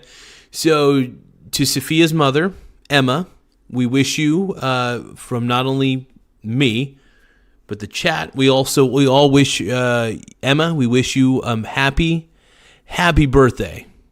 And it's really cool that your daughter wanted me to give you a shout out. So happy birthday. I don't know how old you are, but I hope you're still kicking butt and finding a way to succeed in life and feel good. It's the most important thing.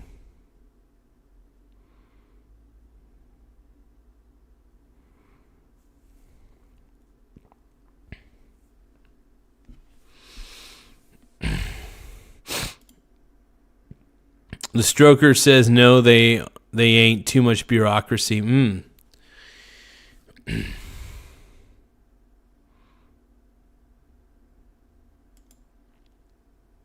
Chill Toad says happy birthday, Garzalina. Chill Toad, thank you for the jewels. Oh, the happy poop. Happy poop, yum yum. Yum yum. I like it when I get that happy poop, man. It's cool.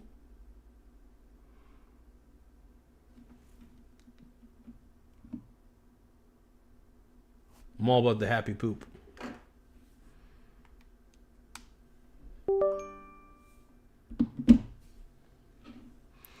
Thank you, Chill Toad. I appreciate the happy poop, man. We comboed for 5 of them, so that's pretty sexy.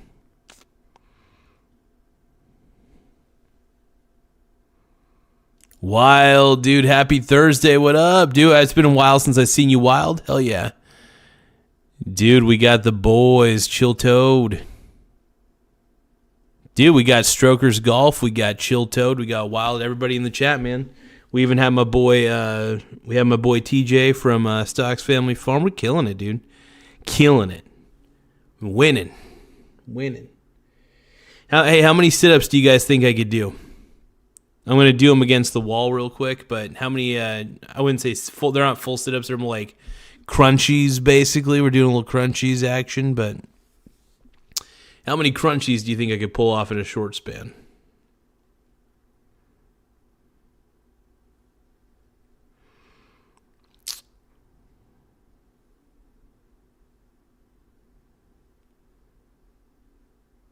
Hey, Strokers, I appreciate it. So we got 10 gift memberships, all thanks to the Strokers. Thank you, brother. I appreciate it. We got 10 new members, dude. 10 new members, all thanks to my boy, dude. Let's give a shout out. We got Angie Dill. We got it's freaking tight. Hell yeah. Laugh out loud. And then we got Fish On Entertainment became a member. Hell yeah. Let's see, who do we got? Thank you for gifting those memberships, man. That's so freaking cool. Espo7766 has become a member as well. Hell yeah.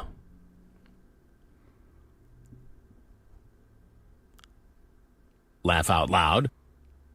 RED, dude. Red has become a member. Hell yeah, dude. Thank you, Stroker Golf. I really appreciate that, brother. Laugh out loud. Oh, and Ryan became a new member. Hell yeah, dude. By the way, this is all thanks to Stroker Golf. Laugh out loud. If you guys want to subscribe, it's at Stroker Golf is the alias on YouTube. Hell yeah. Thank you, Stroker Golf. We appreciate it. Single-handedly lifting up this show. Laugh out loud. MVP, baby. MVP. And with all these gifted memberships, man, it's definitely helping. It helps kind of create a monthly income stream because people, if they're gifted out loud subscription, they tend to stay. Not all the time, but you know, it helps keep people staying on the channel, staying engaged. So, laugh out loud. Yeah, Strokers, keep me posted, man, because I want to see more content from you, bro. Because I know you only have like 2 short videos on there at the moment, and I would love to see more content from you, brother.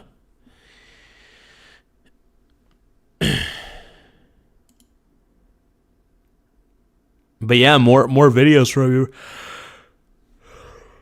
I gotta stop yawning, you guys. That's why I gotta do some sit-ups. I gotta wake myself up with a little bit of exercise, you know. I notice if I do a little bit of exercising and stuff, it usually wakes me up a bit.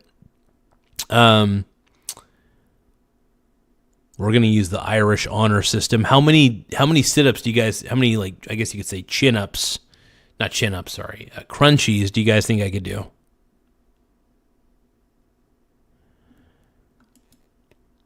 Stroker says, "Gotta find time to chill. Always moving." Hey man, sometimes you're on the move, man. I think I've been sitting down a little too much lately. I gotta start revving up my engine a little bit, you know. Gotta start doing a little bit more. But I appreciate those gifted channel memberships, though. Really do help out a lot. So I want to say thank you, man.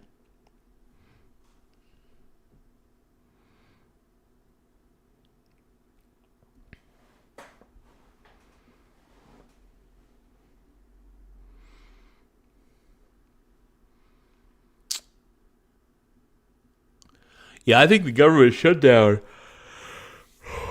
it's going to last for a bit, man. I mean, that's the way I'm seeing it. Hopefully this Friday they're able to convince enough of the members of the Senate to vote one way or another. I mean, it's getting to the point of ridiculous, man.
Oh, the Democrats are finally coming in with a proposal.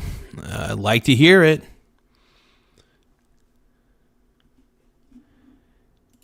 Strokers is asking anyone investing in USCR. Let's take a look. I mean, I'll see if I have. I don't know. I don't know if I've got an investment in them because I have an investment in a lot of different stuff. I mean, I dip my toes in all the waters. Probably not the best idea, but USCR. Let me see. USCR.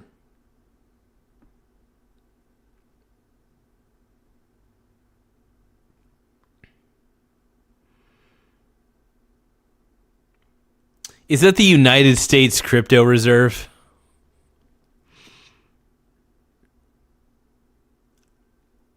Oh, no.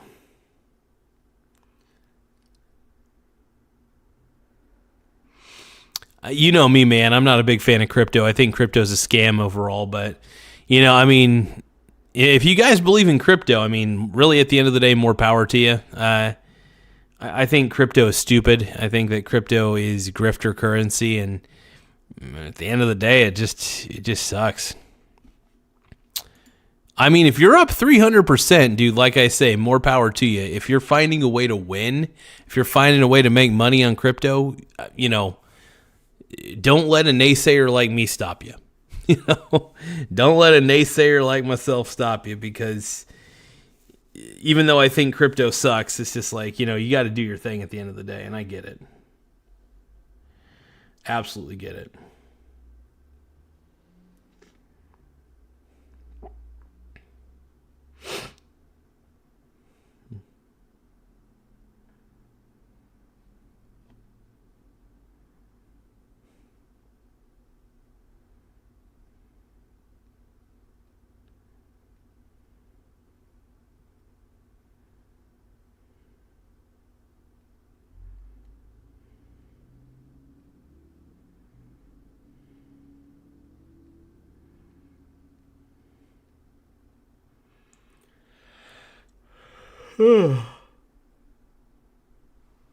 Oh, man.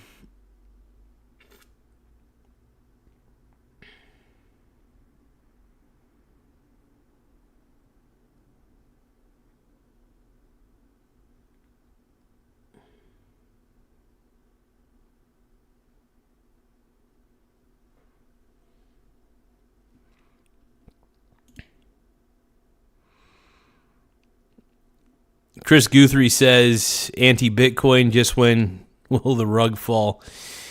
You might be rug pull, though. Feeling a bit shady lately. Here's the thing, man. I look at it like this. If everybody's investing in it and I'm just hearing about it, it's probably too late for me to get into it, but I could bet against it. I don't know how I would bet against it, but there's usually some sort of medium in which I could profit off the downfall of something. I usually profit off the downfall of Bitcoin, just because I find that to be it's been very profitable for me, at least, to bet against Bitcoin frequently. And I really do firmly enjoy betting against Bitcoin because I just don't believe in it at all. And I just think that the smartest thing I can do is be anti-Bitcoin, man. I'm anti-Bitcoin, dude. I can't help myself. Ooh, ooh, she drives me crazy. Ooh, ooh, like no one else. Ooh, ooh, she drives me crazy, and I can't help myself.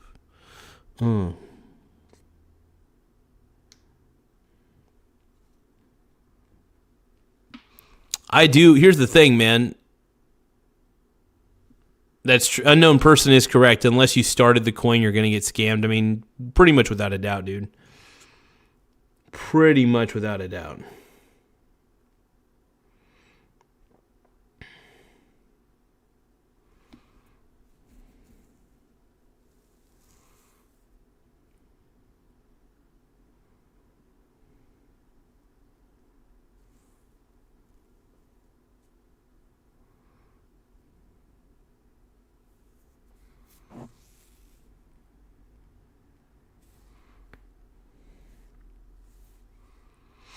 But yeah, no, I mean, honestly, if I was a grifter like Logan Paul, I would happily.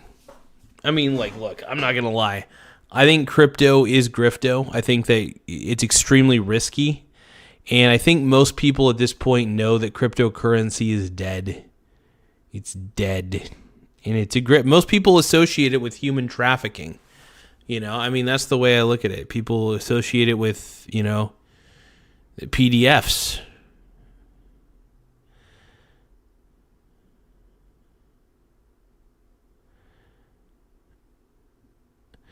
So the Stroker says digital currency opens up the window for digital IDs to be mandatory. Yeah. I don't know how I feel about that, man.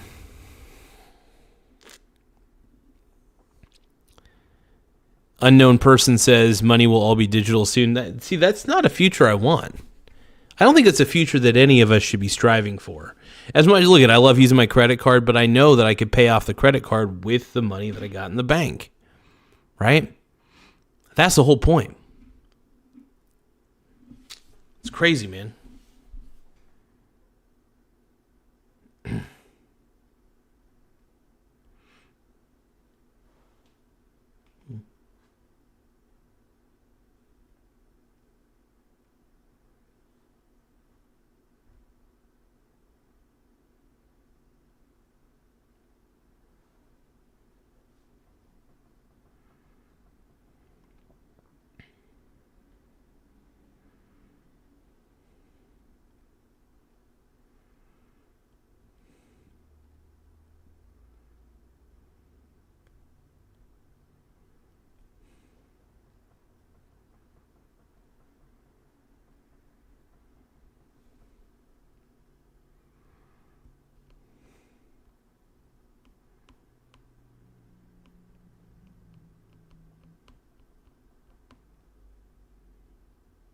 I don't know. I just find it hard to believe that all money is going to be digital soon. I don't know.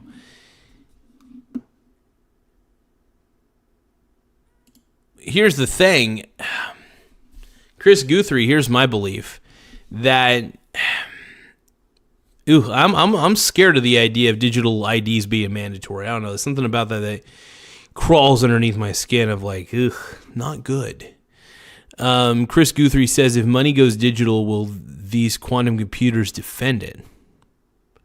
Do you mean, will the quantum... I think the quantum computers will hack it. That's for sure. Yeah. That's what I think would happen. That's my personal belief. But we shall see. We shall see, man.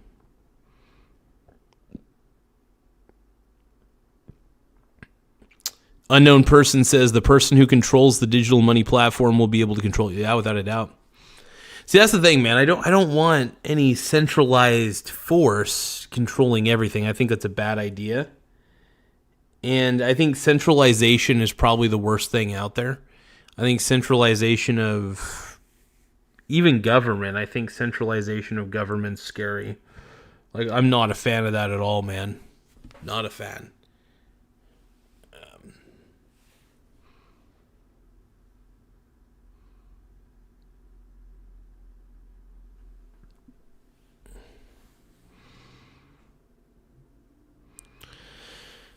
That's a good question, the Strokers. And to that, I have no good answer for you there.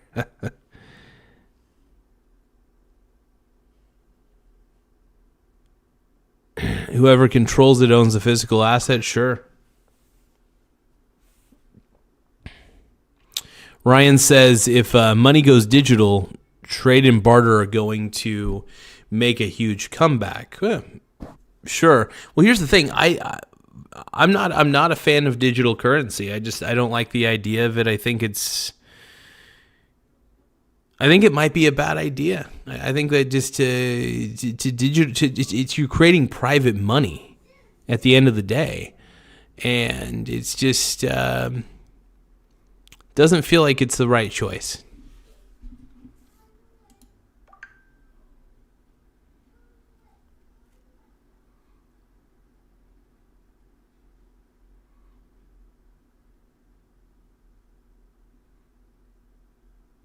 Christian's asking, are you a fan of donuts? I love donuts, man. Ryan says it's a horrendous idea. Absolutely, man. Agreed. Freaking greed right there, man. It's a freaky concept, too. I think we've become a little too comfortable as a society with this idea.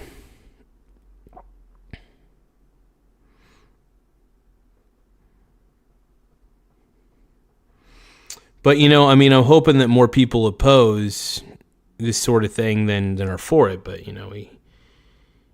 what can we do at that point?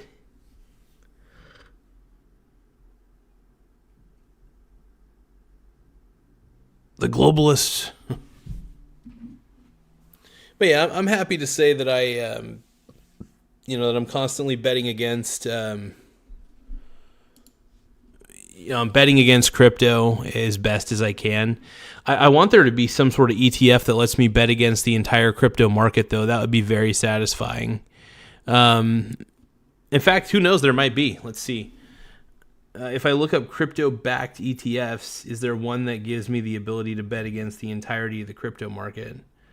Which, by the way, I would be ecstatic if there was a way for me to bet against the entire crypto markets. This money is digital already. Oh, thank you for the $10 super chat, my man. Thank you, the Strokers. I appreciate it, bud. Strokers is saying this money is digital already. Absolutely. 100%.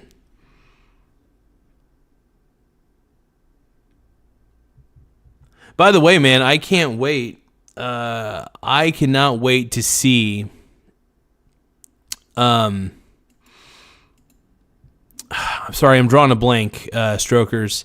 I can't wait to see more videos, either whether it's live streams, whether it's videos, whether it's shorts, on your page, because I would be honored to react to some of your videos, man. Even if they're just kind of for fun videos, it'd be fun to react and try to get people to subscribe to your channel, bro. I think that'd be fun.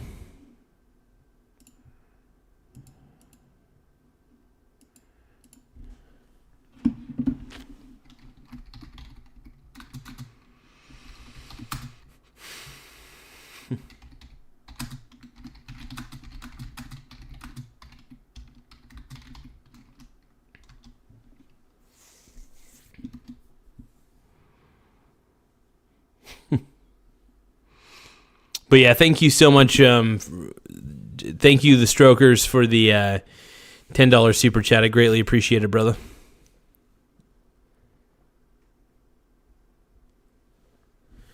So I'm kind of curious. Let's see. There's a Nicholas crypto ETF, income ETF. What the hell?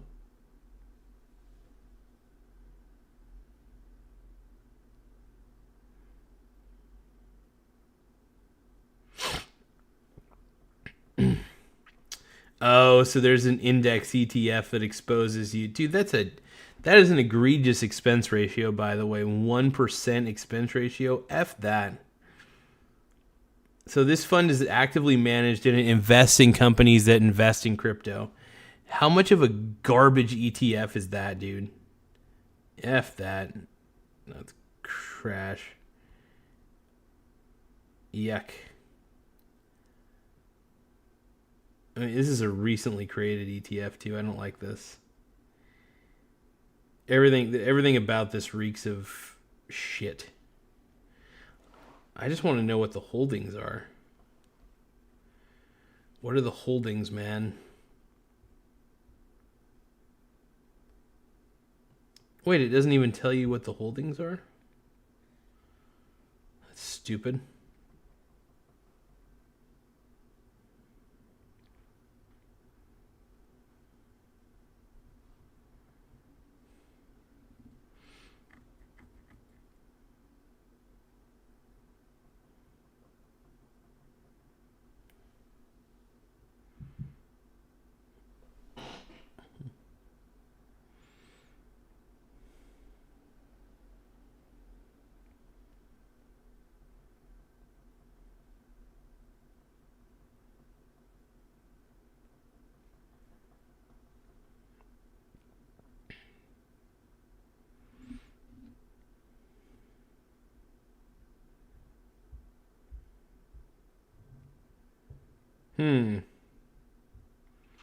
Yeah, these crypto mining companies just sound like garbage.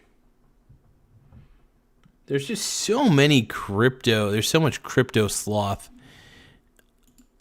I am so happy that I bet against the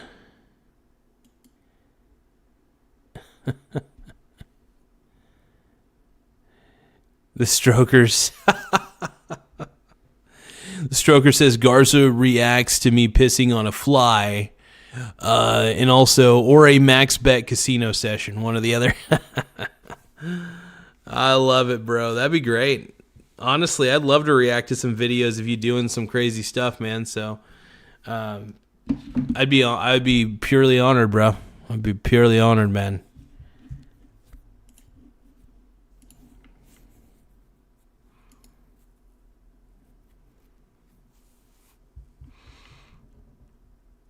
You know, we keep printing money at to the maximum extent. It's getting a little ridiculous, man.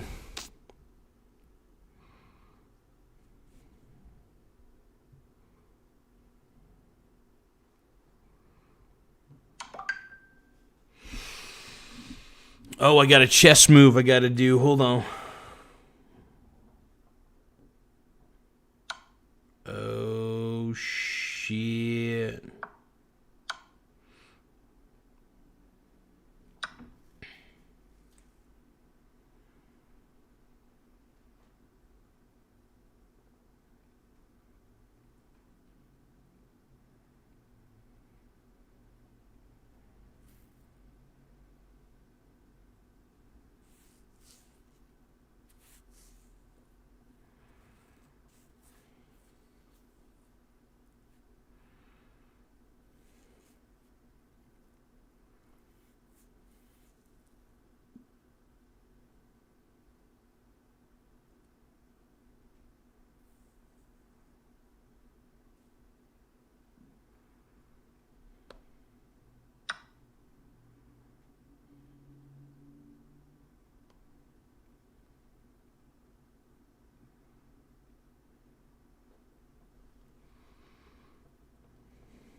Chris Guthrie says if we can a 12-year red president run, I think we could get a good dent in the debt.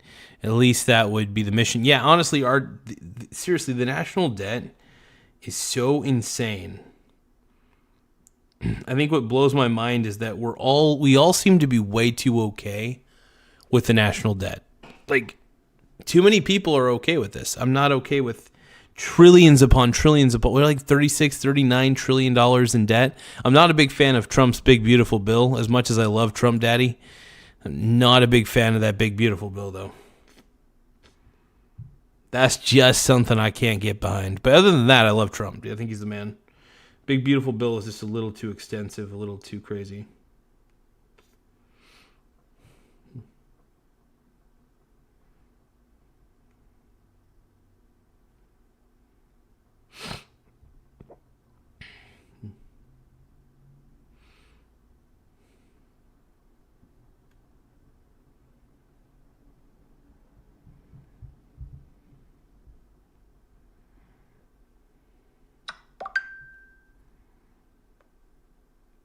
All right, guys, I'm going to show you my chess game real quick.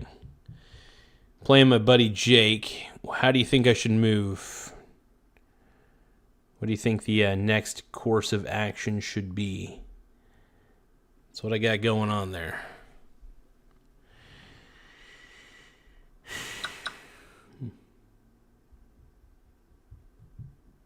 I mean, I'm going to take his bishop with my queen on that one.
Hey, Strokers, I'm just glad to see you back on here, man. I was getting a little worried about you because remember, like I said, remember last time you were at the, you were doing like some I don't know, what was it, like card counting or something like that, and I was just worried. I was like, oh man, I'm just glad you came out of it all hopefully unscathed and hopefully a million times richer.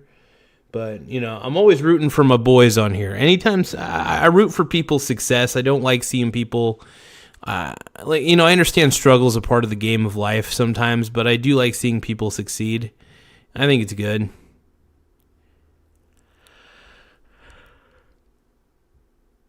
It's the good shit, man. You gotta say, I love seeing people succeed. But yeah, dude, come on, unknown person. I don't think he's. I think Stroker Golf is just chilling out, doing his thing. He's winning. He's happy. He's winning, and I'm proud of him for it, man.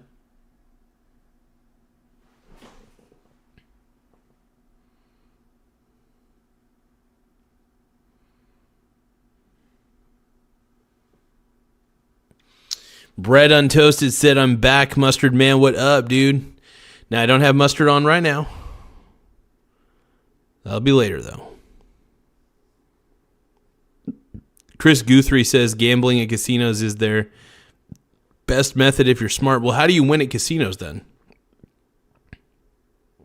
Oh, here we go. Okay, cards, not machines. I see what you're saying. So let me show you my team. So I'm going to show you my fantasy team real quick. If it'll, hold on. I got to unplug. Let me try to. There we go. So now JJ McCarthy is only a guy that I picked up because Patrick Mahomes is on his bye week. And let's see. So we got J.J. McCarthy, Tyrone Tracy Jr. These are my starters, by the way. These are all the starters that I got for right now. Obviously, I had to bench a couple people who were on bye week. But my bench at the moment, just for the moment, consists of these players. Here we go. If you could even see it.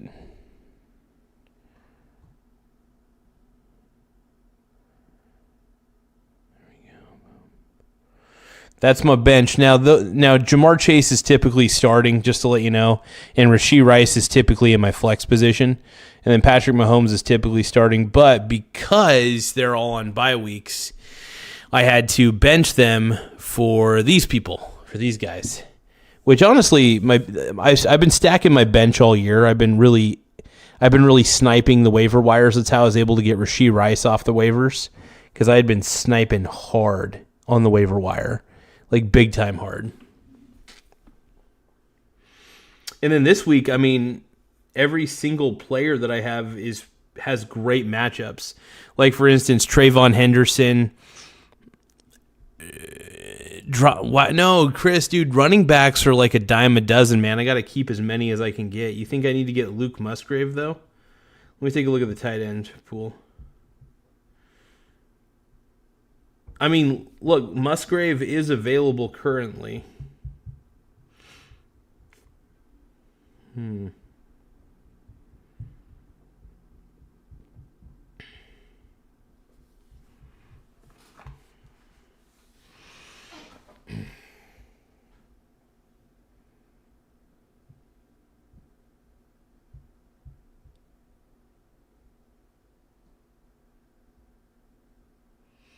Well, yeah, I mean, here's the thing. Now that Musgrave is the lead tight end,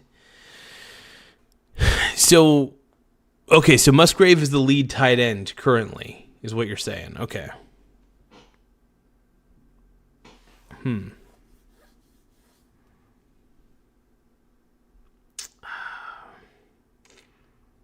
Part of me wants to pick him up, though, just because he would be a good backup tight end. That's for sure. But here's the thing, man. My bench is very, very stacked. And honestly, I'll tell you this. If Trey McBride gets injured at any point in the season and he's set to not come back at all, like for the rest of the season, I plan on just my main game plan is to drop Trey McBride and just stream tight ends for the rest of the year. If I have to, that is. If I have to stream tight ends, that is. Chris says he is 100% worth the stash. I will weigh on it. I'm not going to promise anything. Like I said, mainly my main shtick is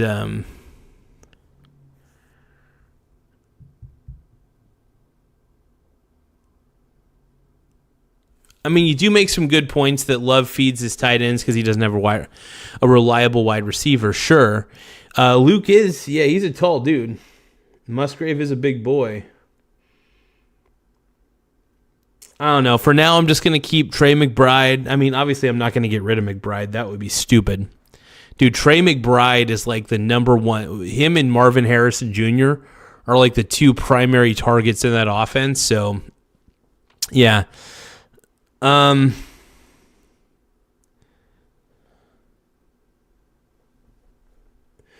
yeah, I think,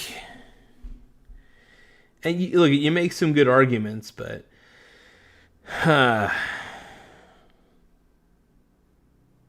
let's take a look. Let me look at my roster again.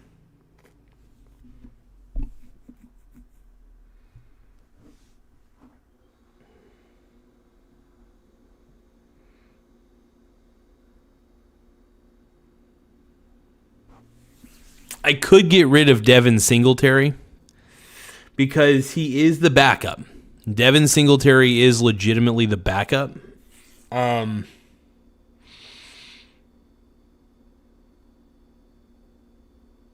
mean,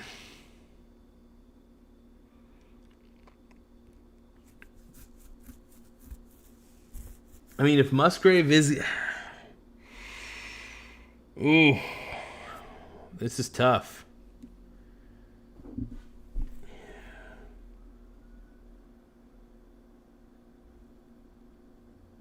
I mean, Musgrave is going to land into a larger role.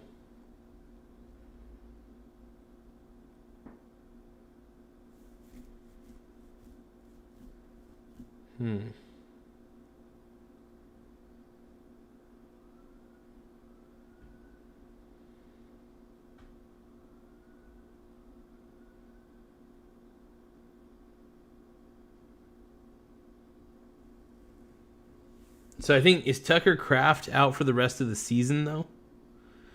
Because if Tucker Kraft is out for the rest of the season, then it might be good to have... Yeah, Musgrave is out for the season. Not Musgrave, sorry. Kraft. Kraft is out for the season, so the Packers place Kraft in reserve. As a formality after head coach Matt LaFleur confirmed Monday... Saying ACL tear... Yeah, I think it's probably...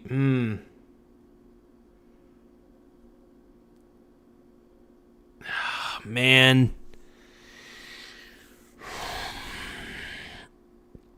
You're making me think about this, man. You're making me really, really think about this. Should I pick up Musgrave?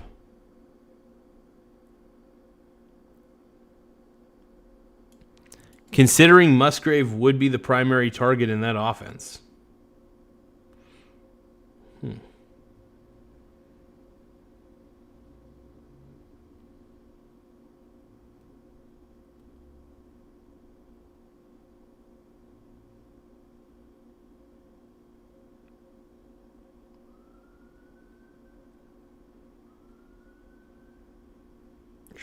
Oh, you know what? I'm gonna stash Rashad White. I think that'd be the smartest thing I could do right now. Hold on.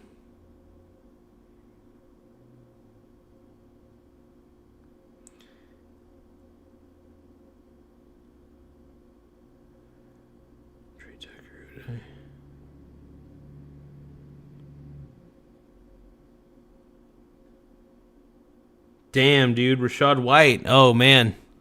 That looks like Bucky Irving's not entirely ready to come back. So Rashad White's going to be the lead dog.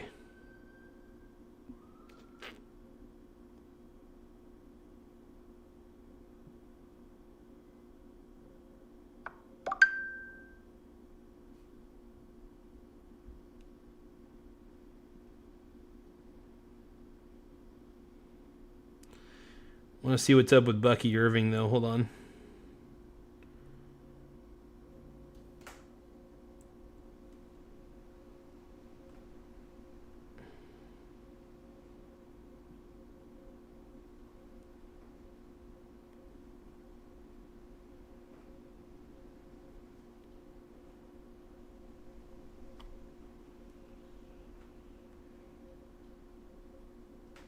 All right, there we go. All right, well, I got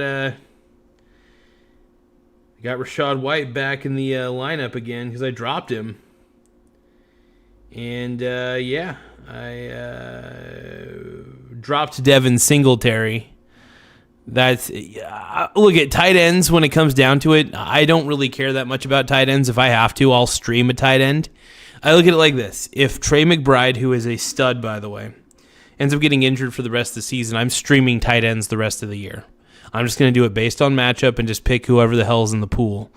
But yeah, mainly I try to collect on running backs and wide receivers. I don't like to have anybody else on my bench but wide receivers and running backs. That's it. So I don't even like to stash tight ends. I'm not that kind of boy.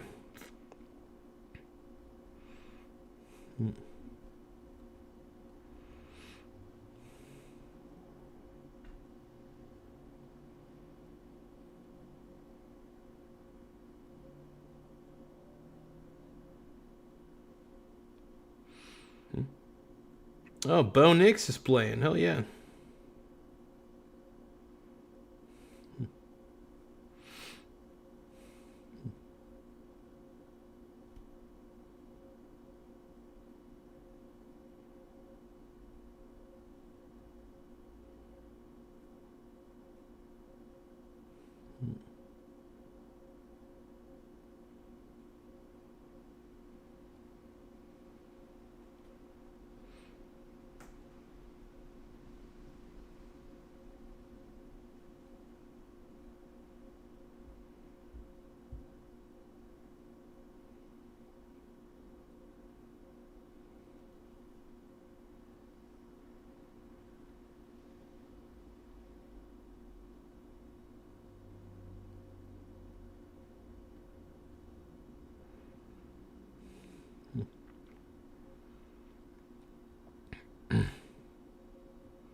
Heck yeah, dude.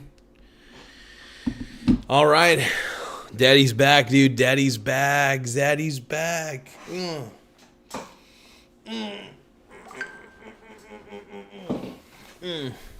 Let's do this. Cause Zaddy's back. All right. It's going to be a hell of a week, dude. I'm kicking ass, dude.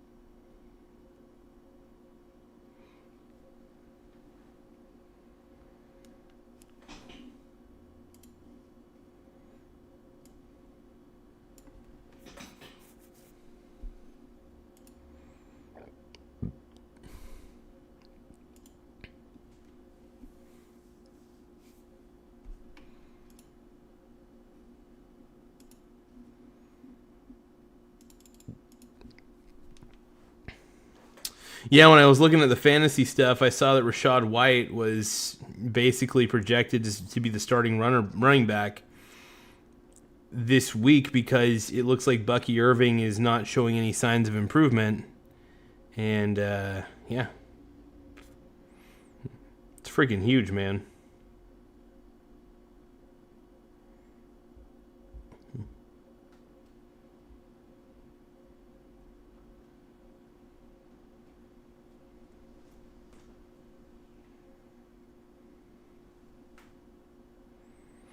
But yeah, when it comes down to it, my goal is not to stash any of the running backs. What am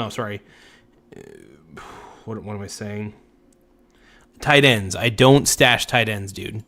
That's just something I don't stash tight ends in fantasy football at all. That's just not what I do, bro. I could, but I won't. F that, dude.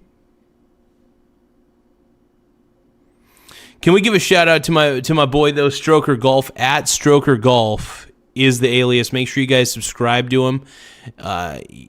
He's expected, and I don't know when he's going to be posting videos, but my boy is eventually going to be posting some videos. So I really am hoping to see Stroker Golf kick some butt here pretty soon. So I appreciate you, dog. Hell yeah. What a stud, dude. What a stud.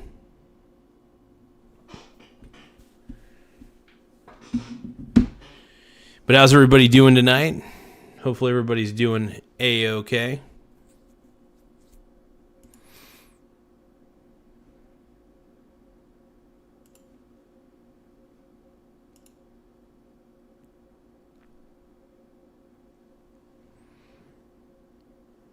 Rockin' and a rollin', rockin' and a rollin'. Now, I love Stroker Golf, dude. He's the man. Stroker Golf is my boy, dude. It's just fun. I do enjoy having him in the chat, though. He's got some interesting outlooks on... He's probably one of the most successful gamblers I've ever talked to. It's pretty incredible, man. I mean, I'm a shitty gambler. I'll admit that. I am not good at gambling. I try, but I'm not good at it. I will say it's entertaining, though. I really do have a good time gambling. I know at the end of the day I'm not very good at it.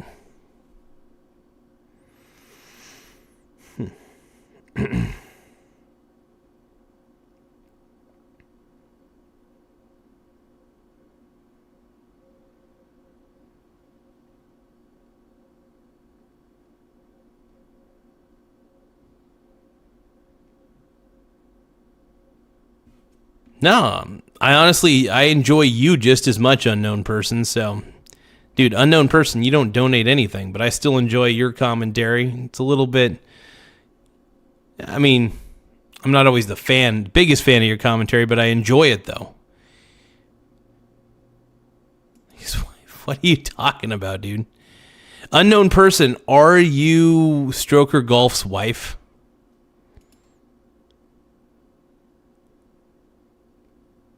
Or are you, oh my goodness, are you Brad's wife?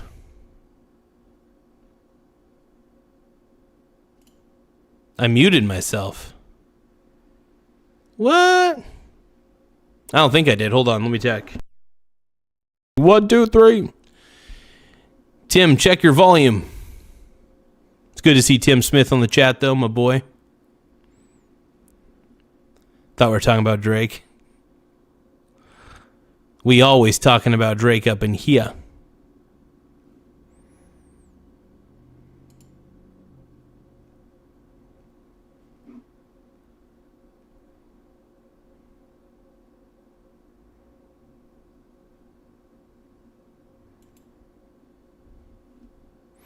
Oh, okay.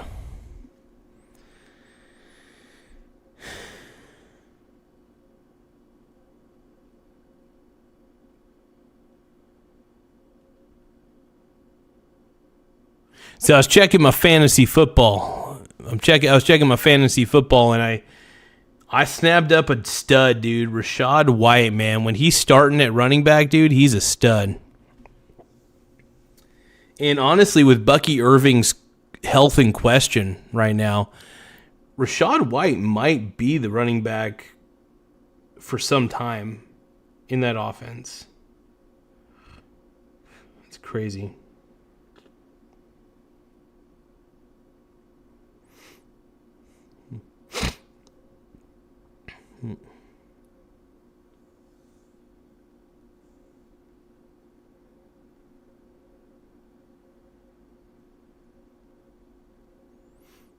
Another person that we have on the wings that I was able to snab up is Trey Benson. I snapped up a lot of good running backs off the waiver wire. That's for sure. I even got a running back that I had been holding before. I'm surprised nobody tried to snab him up. But yeah, I ended up getting Rachaad White back, which was crazy. But yeah, getting Rachaad White back was probably the best move. I'm very, very thankful for that. Trey Tucker was an interesting pickup just because he's the wide receiver 1 for the Raiders and he's still pretty young. But yeah, I pretty much loaded up my bench with a bunch of studs. At the end of the day, just a ton of studs, dude. Ton of beasts. Kind of just next man up sort of mentality. I got a lot of running backs because running backs get injured, so I think it's injured more frequently. So I think it's pretty decent to load up your bench with a good amount of running backs. Also, try to have a running back handcuff if possible. That's the way I like to do it, at least. Unknown person is asking us to bring back the famous Brad. Brad.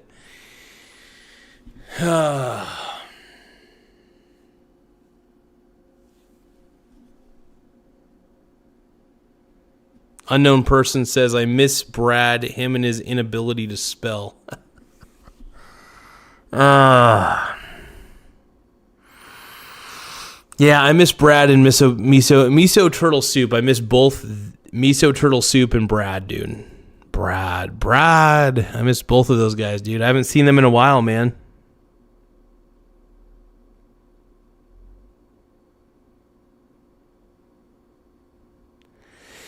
Face Rug is saying my lawnmower fired back on me when I pull the ball. Oh, damn. I don't know, man. That's crazy. Insane, bro.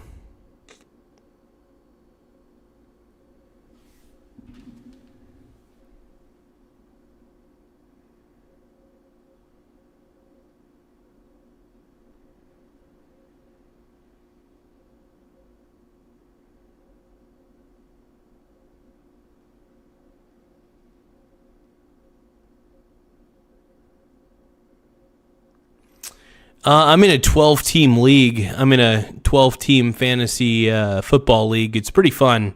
It's a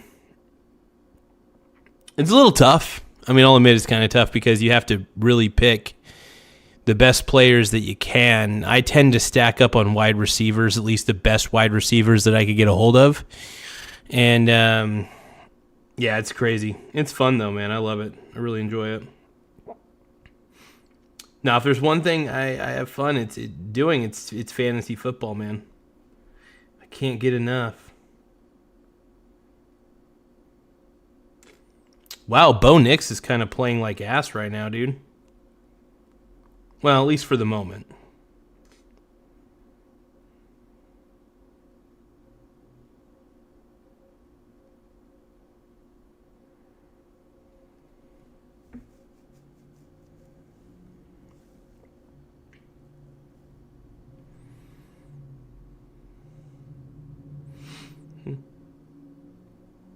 Yeah, if Bo Nix plays like crap the rest of this game, that means that's good for me.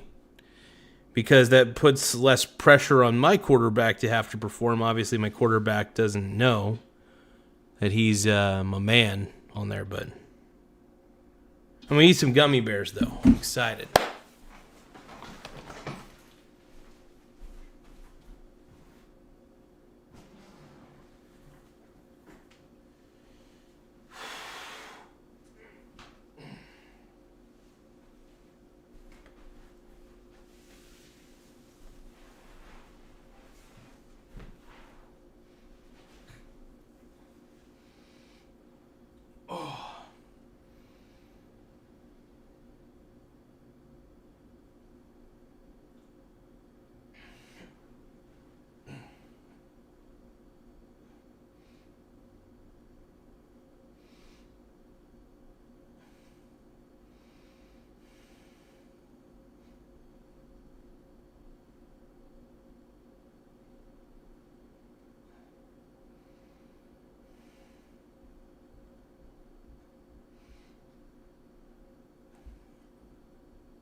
All right, guys. I was able to do like 38 sit-ups.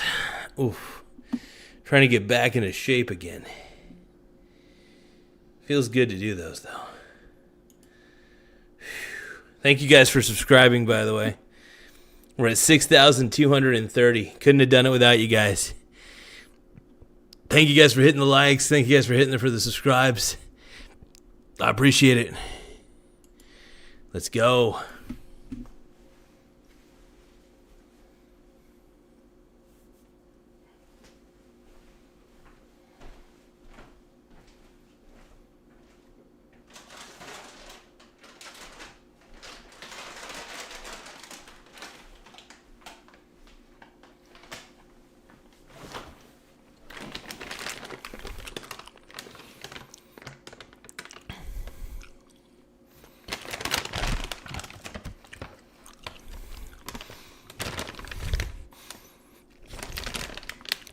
What up?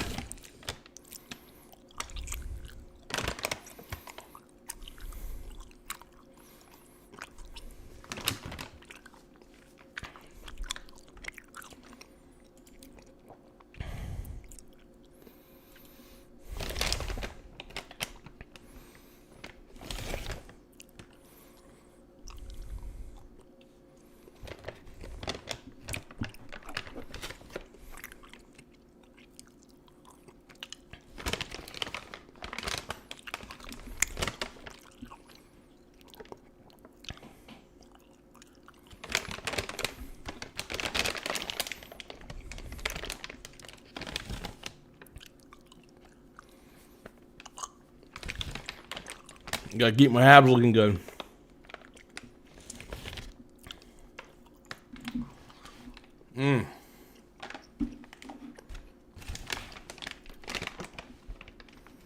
Oh, damn.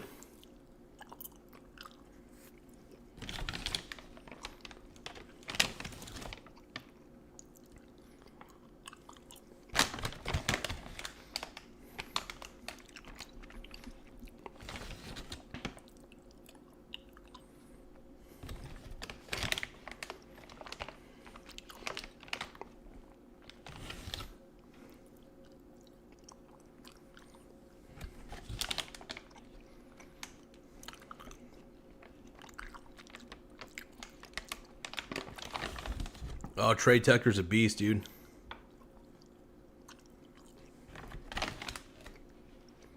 I'm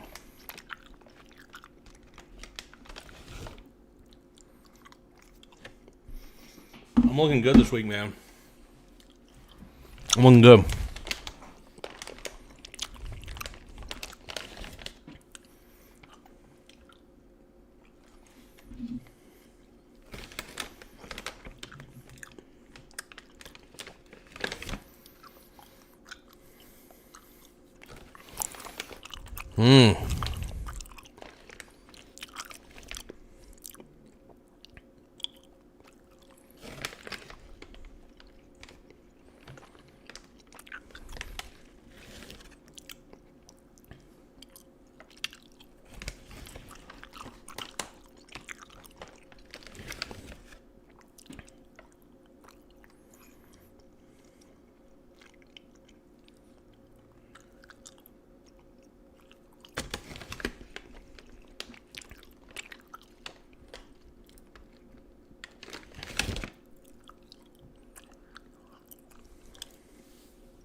What up?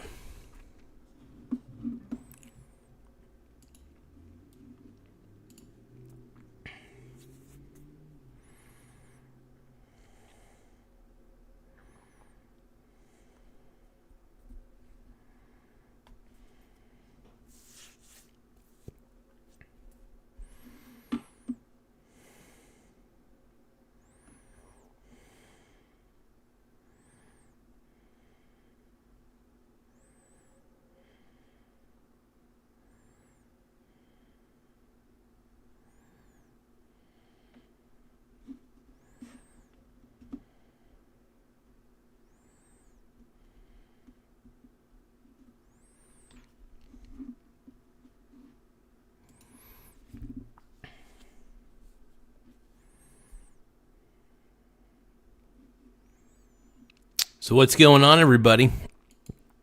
I don't know why you said boring, C. What are you talking about, bro? My brony brothers. What up? Dude, I can't believe we're at 6,230 subscribers. Thank you to everybody who's hit the subscribe button. We really greatly appreciate it. Just hit that subscribe button right there. And we love you. We want you and we need you crawling underneath my skin. Playing Dune? Heck yeah, random player. Get it. Get it, my friend. Have fun with that. John Doe says he doesn't want to go into ketosis yet. Responsible health choices. I love it, brother. I love it.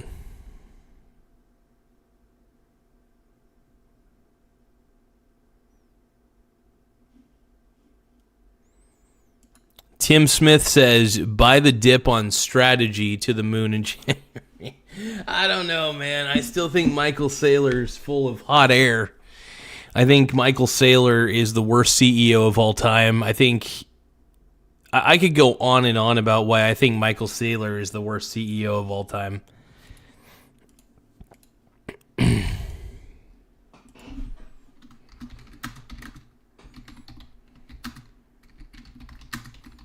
One moment. I'm looking him up real quick.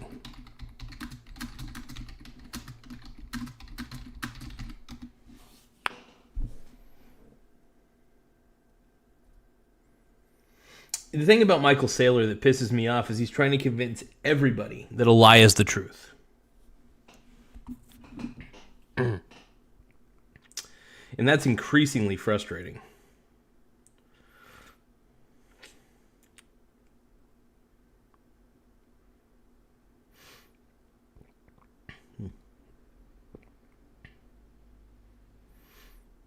One thing I'll say is in fantasy football, even if you're not going to play some of these players, you want to try to stack your bench with as much talent as you can. Stack your bench.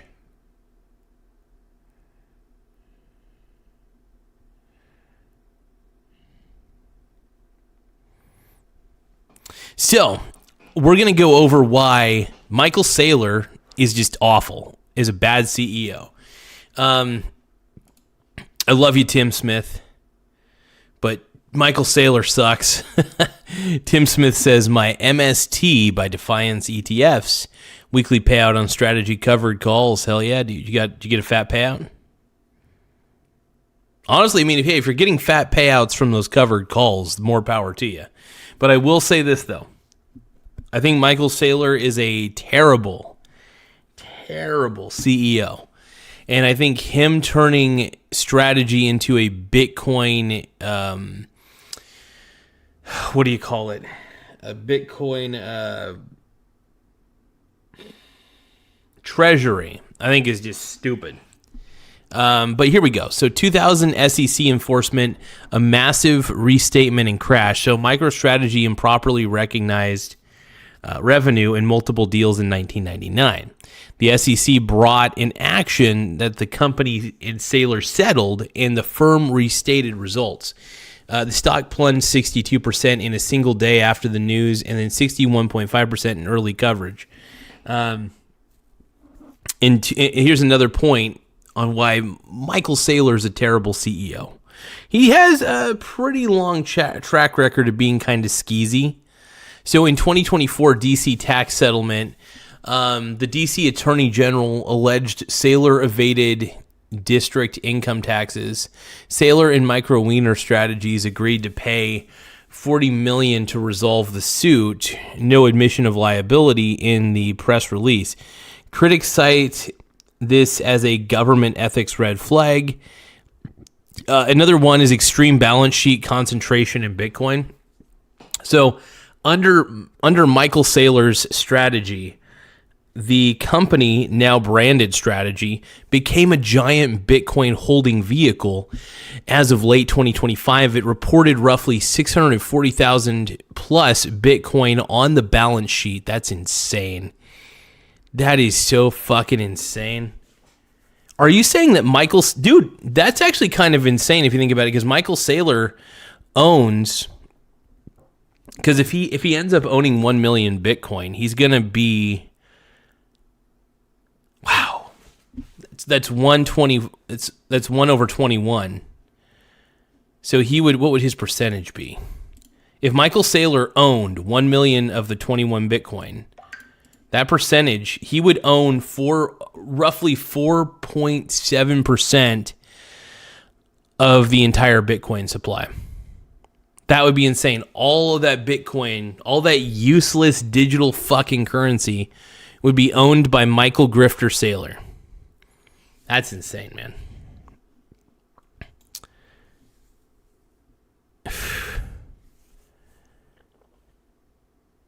And this exposes shareholders to a single highly volatile asset, by the way.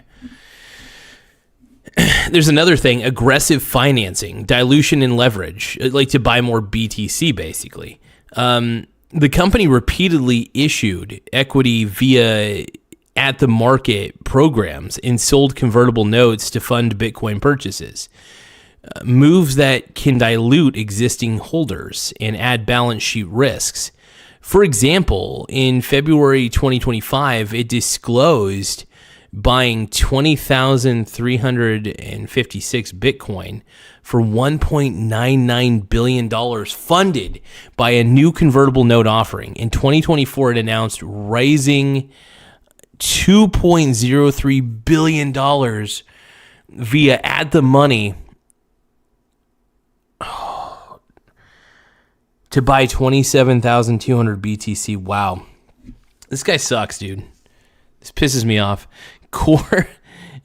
There's also core software business stagnation. Well, the Bitcoin strategy dominated headlines. Reported software revenue has been flat to down in recent years, suggesting limited progress in the legacy business that once defined the company.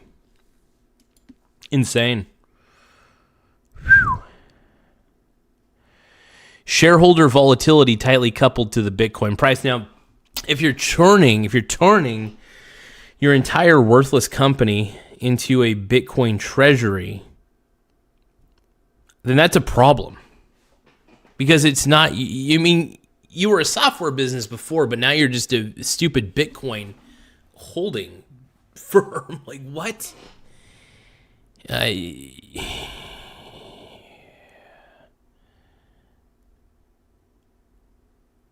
Also, there's like shareholder volatility tightly coupled to BTC price. There's also multiple outlets, and the company's own positioning describe the stock as a leveraged proxy for Bitcoin, which can amplify drawdowns as well as rallies.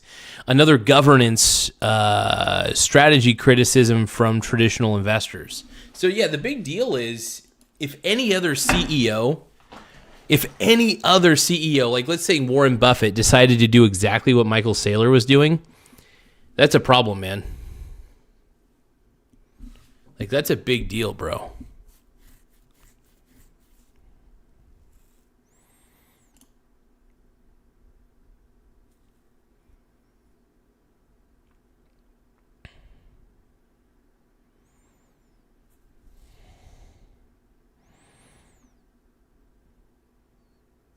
Tim Smith says, I don't understand why you always misread the comments.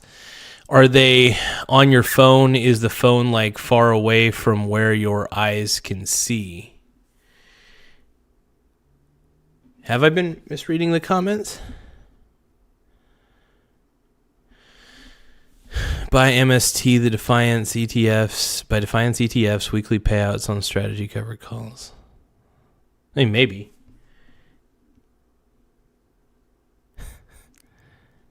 I mean, sometimes I do have a little bit of a problem seeing. Let's see. Inflation update. In 2005, you could buy 22 cheeseburgers for $20. Oof. In 2005, sorry. In 2005, you could buy 22 cheeseburgers for $20. Wow. Woo.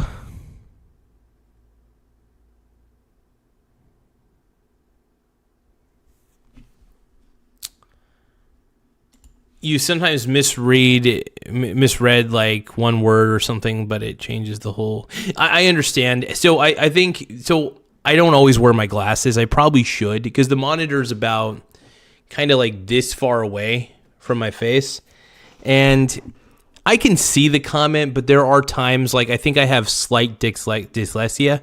I don't know how to say that properly.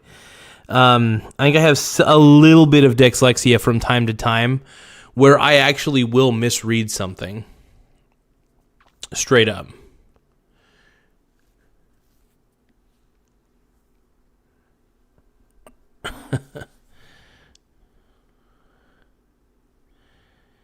Yeah, and sometimes, I try to make sure I read the comments properly. So if I do make an error, I try to correct it. But it's a reasonable call out.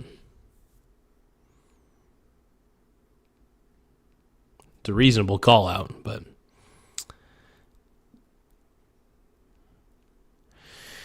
I try.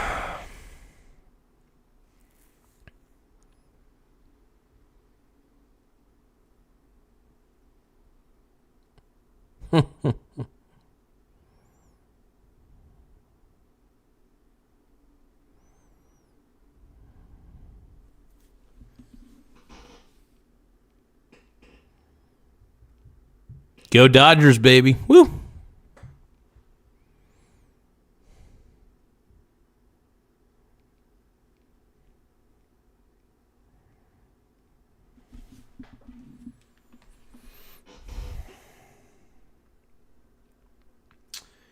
Taking a look at the after hours markets real quick. Seeing what's happening in the after hours.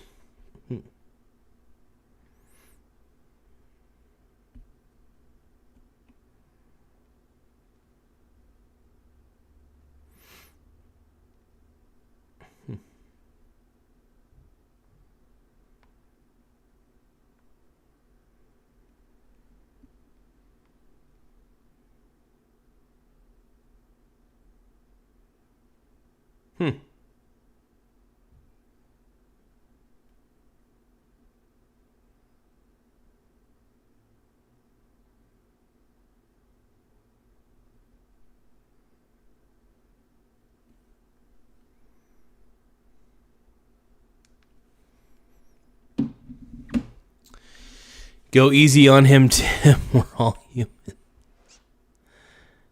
No, it's true. I mean, I do from time to time misread a couple things. But yeah, I do the best I can for sure.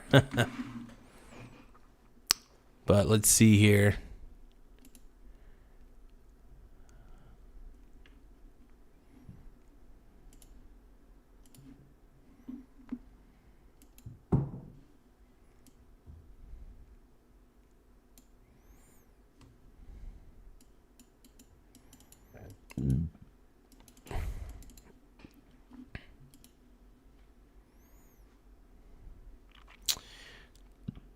Are you guys big fans of micro penis strategies, though?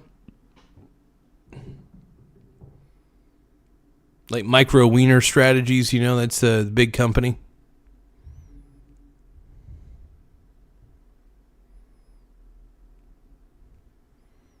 I think everybody deep down is a fan of micro wiener strategies.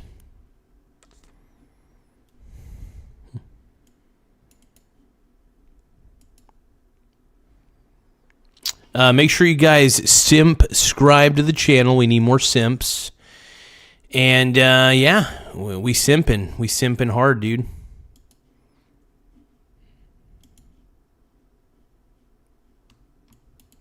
If you want to be a simp, then you gotta be a pimp.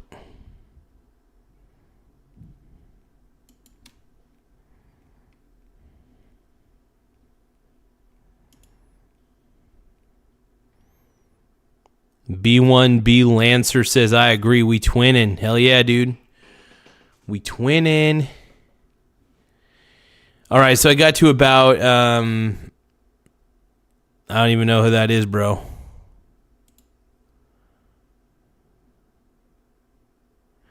All right, you guys, so I did about 40 sit-ups. I'm going to try to do 30 more sit-ups. Let me read these comments real quick. Those little hot dogs in the can. Oh, man. So Tim Smith says, Canada got a new budget passed. It gives us a record annual debt, and our deficit is in the trillions. That's good for Bitcoin. We'll see what the U.S. passes next. Oh,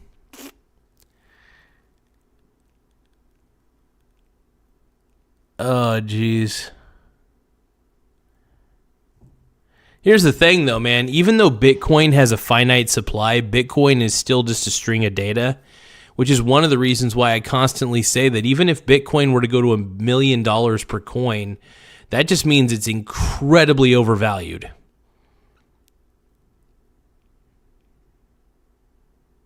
See that many chips left? Because I always seem to eat after doing sit-ups, yeah. Yeah, I think I'm going to try to see if I could pull off. I'm going to try 30. I'm going to try for 30. I think that'd be a good number. I figure you guys can hold me accountable on here. All right, no more delaying. No more delaying, everybody. Let's get this going.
Almost there.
So I ended up getting 41 sit-ups, man. That took a second. My abs are just extremely sore right now. Holy crap. But it was great because I could feel my back crack, which is really nice. I could actually feel it pop because my whole spine is moving in one way or another.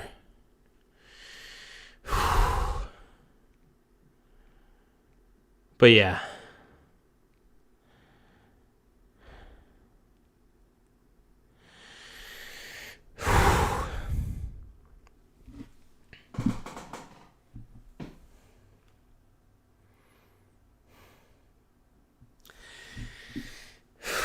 It took a lot out of me, though. Holy crap.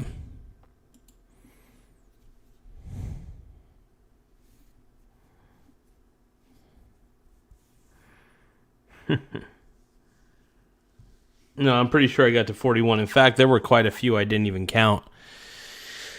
So I probably got more than 41, but I just...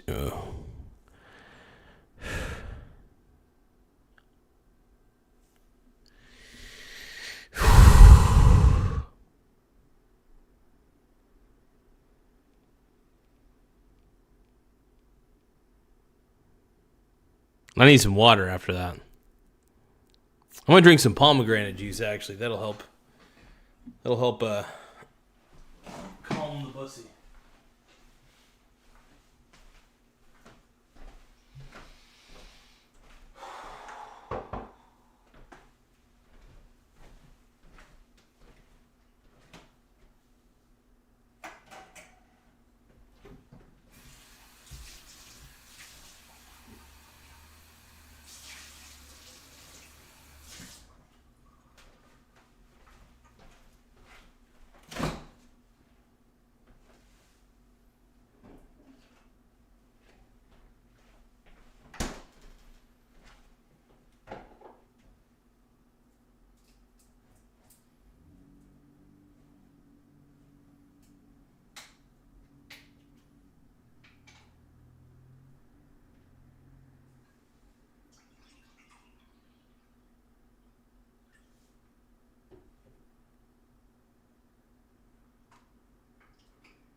We're not ready for the blue frosting just yet.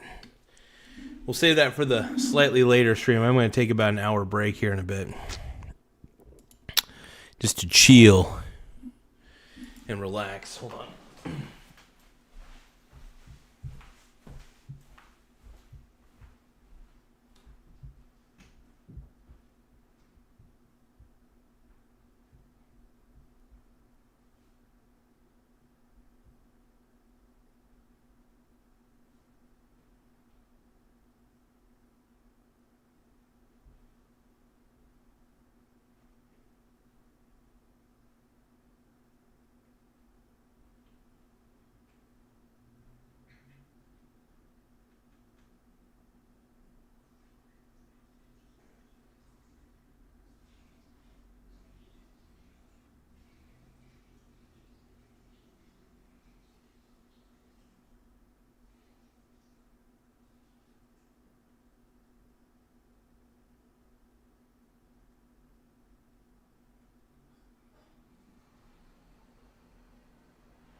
I love the mustard, dude. I'm all about that mustard life, bro. And while everybody, all y'all is hating. All y'all hating.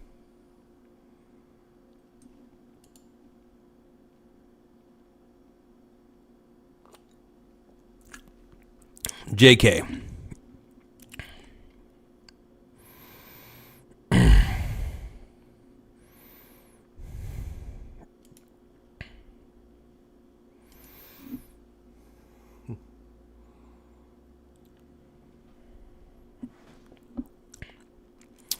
I still can't believe we're on day 37 of the government shutdown, though. This is crazy.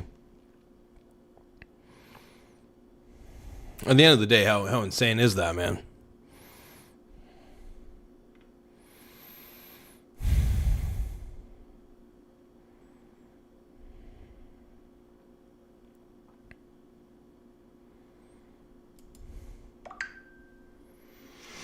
I ain't ever sleeping.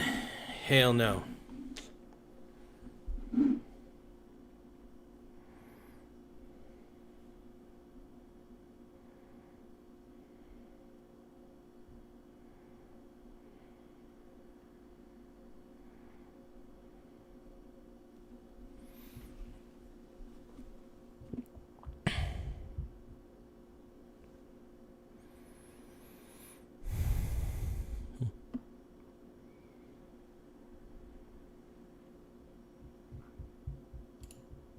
That is crazy. Some people probably notice, but I don't really, huh? What are you talking about, John Joe? I'm sorry.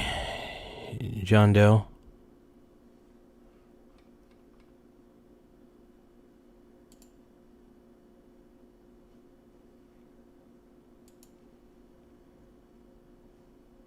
I'm feeling hyped up right now, boys.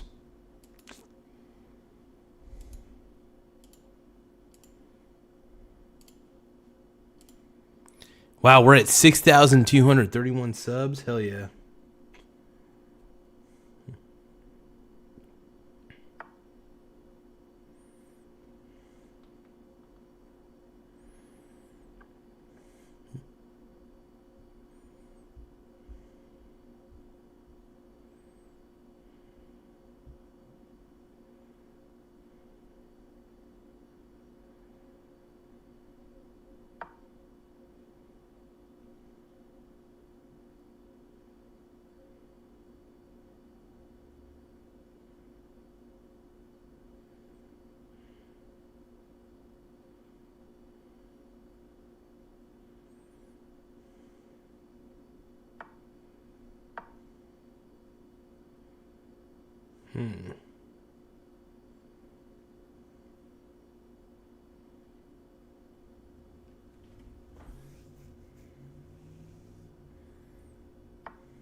All right.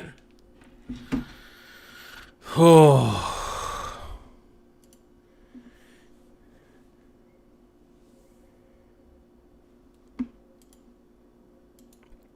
I work very hard for my subs, dude.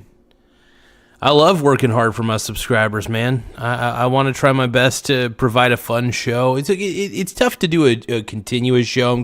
I'm still getting used to doing three-hour shows. It can get a little tiring because you have to keep coming up with material and being very creative, and it's not always easy. I'm actually very impressed by guys like Howard Stern and Opie and Anthony for being able to always come up with consistent material, always finding something to goof on, you know. And looking back at those shows, they kind of laid a blueprint out for what this show is today. Phil Hendry is another great example of an AM radio personality who I really latched onto, and I was a big fan of. Still am. I love Phil, dude.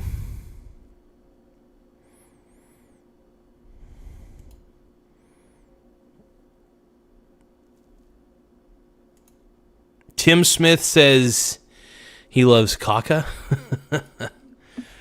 Oh, Tim. I don't know what you're talking about right now, Brony.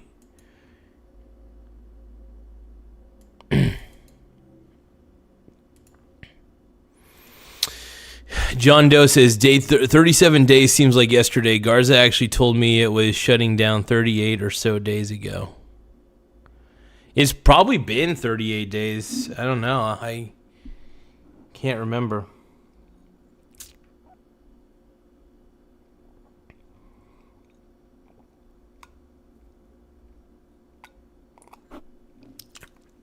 It's all political theater at this point, and if I'm going to be honest, it's in the Democrat. Dude, the Democrats need to vote. If they want the government open so bad, stop blaming Trump and start voting yes. If the Democrats are they become the biggest party of gaslighters I've ever seen. You know what I mean? The Democrats feel like the party of gaslighting, and I hate it, man. I can't do it. One of the reasons I can't stand the Democrats is just how much they try to make you feel stupid for no reason. When you're not. You're just asking legitimate questions, trying to understand a situation. Tim Smith says, there is someone in your chat named Kaka. Welcome to your own show.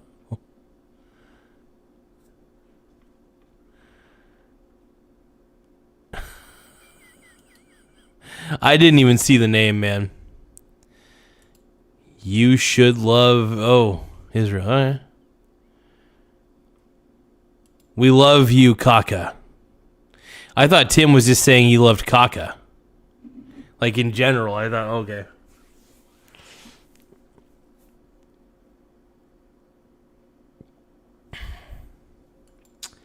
David says, go check out the Spruce Goose at the Evergreen Air Museum. My uncle was a chief engineer. Heck yeah, dude. In the chat when you discussed approaching...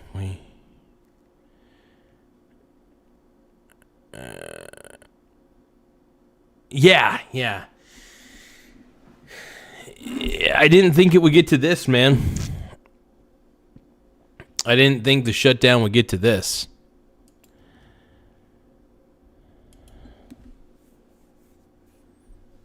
I'm still shocked that we're on the 37th day.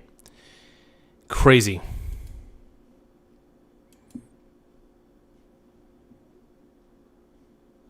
And then to top it off, like even like the SNAP benefits and stuff, that it's supposedly not going to get paid.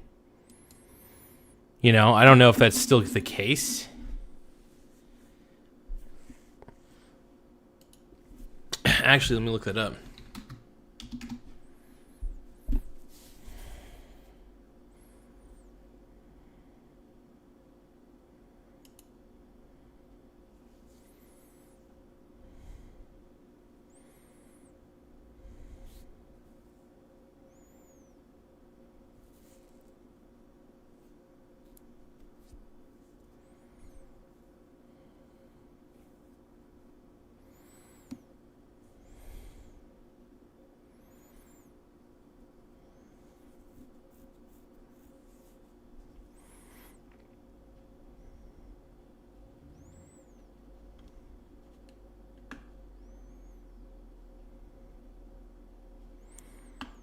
Well, I mean, Vance calls the court. This is a headline from The Hill saying Vance calls court order to fully fund SNAP absurd ruling. Vice President Vance pushed back on federal court ruling for full SNAP payments during government shutdown, arguing it would dictate. What else does it say on here? Arguing it would.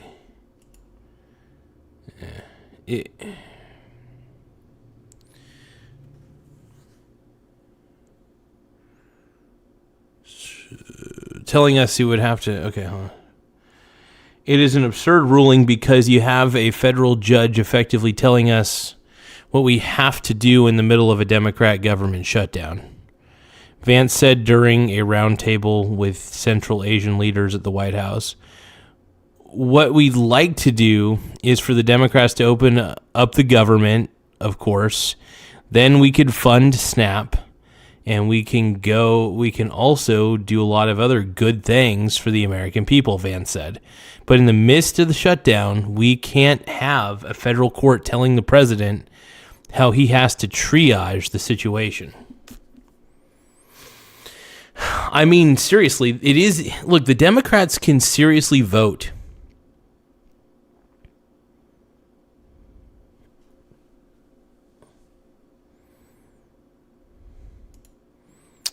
Government just government's a big black hole. One of the reasons why I'm not a big fan of paying federal tax, even though I hate it. But paying federal tax pisses me off because it's like the federal government is the biggest. Let's just say there's a lot of corruption in D.C. all across the board. And I just don't trust that my money is going to represent me or anybody else in this country.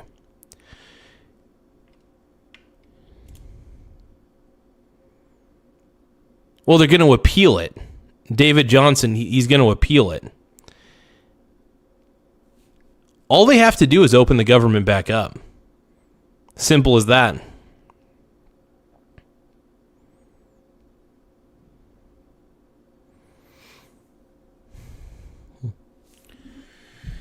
If they're in the process of appealing it, he doesn't have to. As far as I know. I may be wrong on that. I'm probably wrong on that. But I look at it this way. If it is kind of absurd. Because why not make the Democrats pay?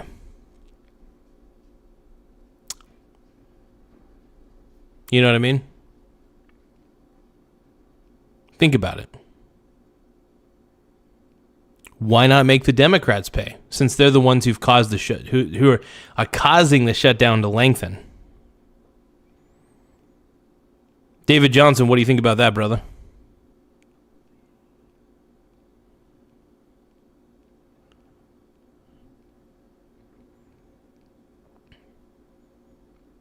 I mean, because honestly, the SNAP benefits could be up and running if the Senate would have just voted yes. All they had to do was vote yes. There's been plenty of opportunities for them to vote yes. Democrats, honestly, it should be coming out of the senators' pockets. I think the Democrats should offer to pony up the money.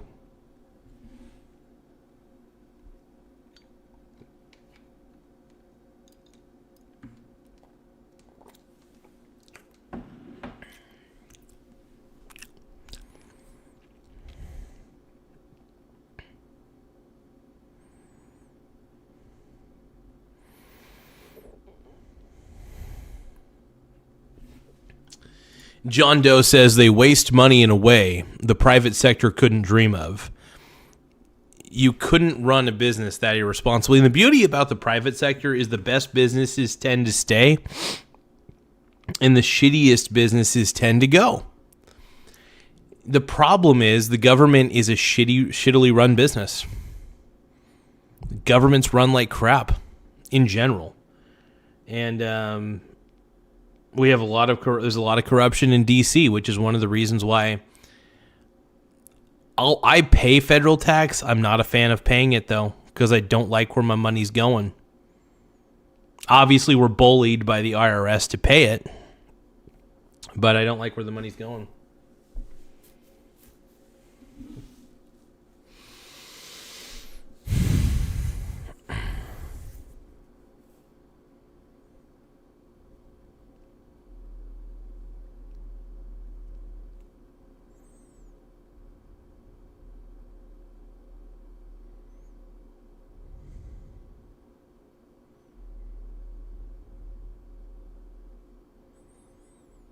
David Johnson says, Democrats are in D.C. Where are the Republicans? They're trying to vote. I mean, they've done several votes, and they should be able to vote on Friday. So, make the vote happen, man.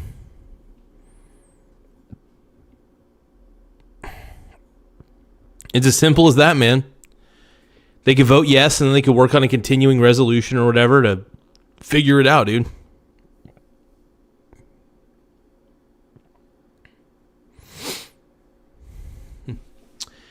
Actually, David, on the contraire, it's the Democrats who need to, you should actually change that. Instead, you should say maybe the Democrats should care about starving kids. Because if the Democrats actually cared, by the way, they would be voting yes.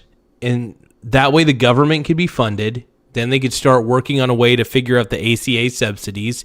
You can't hold up an entire spending bill because of ACA subsidies. How freaking absurd is that? This whole mess is caused by the Democrats holding up an entire bill for over a month because they're throwing a temper tantrum that the ACA subsidies can't be in there. Sorry.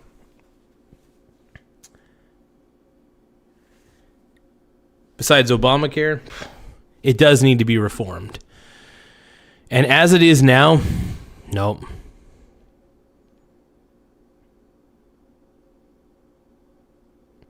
So let's reopen the government, man.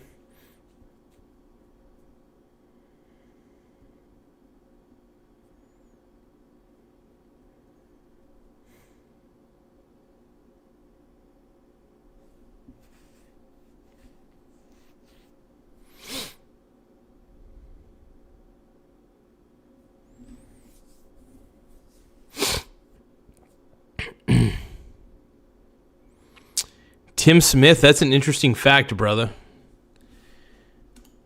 I haven't looked up the statistics, but I wouldn't. That doesn't surprise me. Ooh.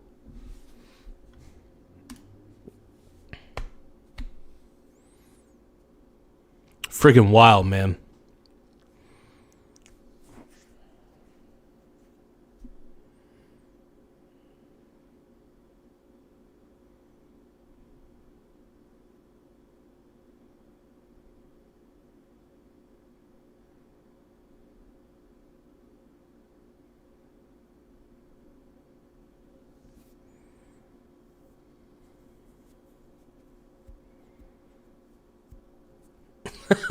David Johnson says Tim Smith, bovine excrement.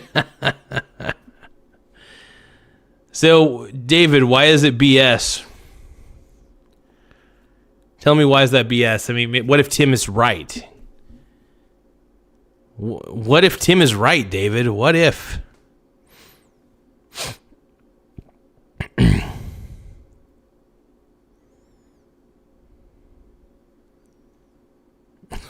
John Doe, you're killing me, man. No, man, I think overall it's like...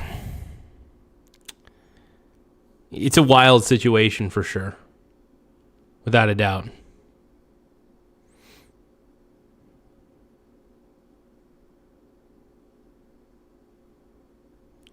Dude, government's... hold on. David, that is the dumbest thing I've ever heard. First off, government is all about taking a lot, laundering that money, and then giving basically nothing.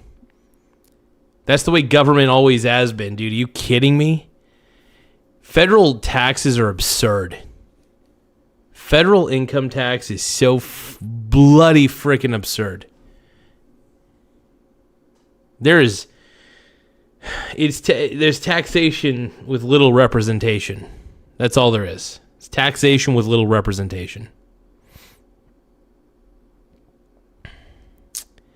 I mean, if you don't see that, man, that's fine, but whatever.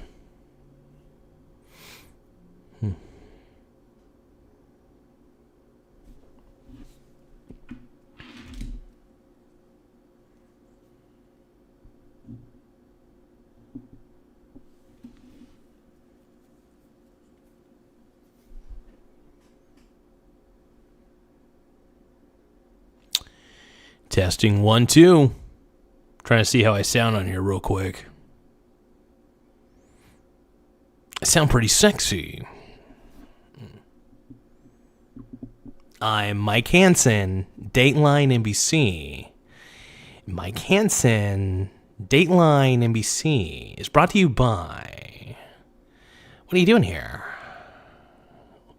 Mike Hansen, Mike Hansen. Oh, yes. Oh, my God. Yeah. Oh, yeah, let's go. Let's go. Let's roll, man. Let's roll.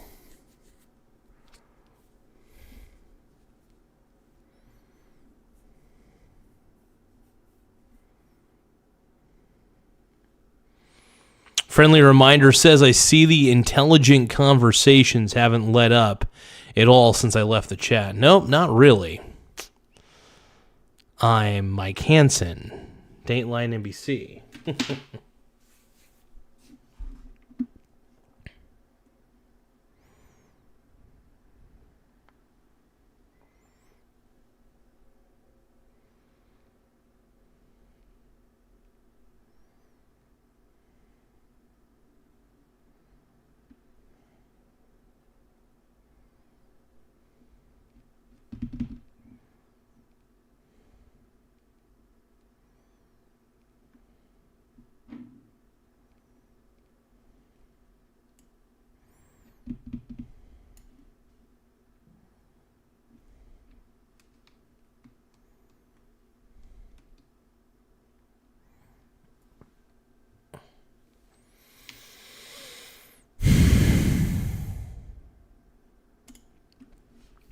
John Doe number 53 says government can't do a single task more effectively or efficiently than the private can. Bureaucracy, overspending, and ludicrous and luxurious retirement packages. Yeah, no, I believe the government is highly inefficient. This is one of the reasons why I would prefer not to give government any money. But I do understand that it's required, unfortunately. I will say I pay my taxes federally, but very reluctantly. By the way, very reluctantly. I am more happy to pay state tax than I am to pay federal tax because I don't believe in the federal government. I don't believe the federal government needs to be that big. Yes, we should have a military, but honestly, I feel like we need to put more money into our military budget. I'd be more than happy to pay more federal taxes if it meant. First off, America needs a strong military. That's for sure.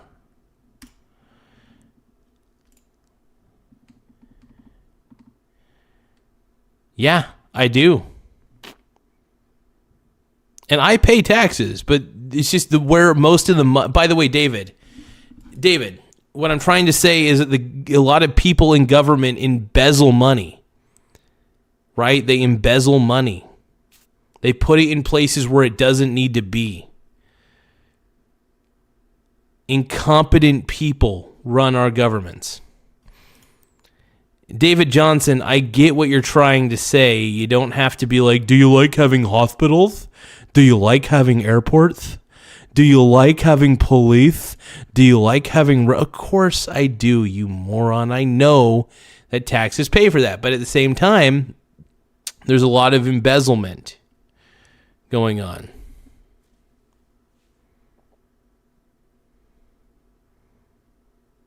Chroma Ka is asking, isn't David that idiot? Probably.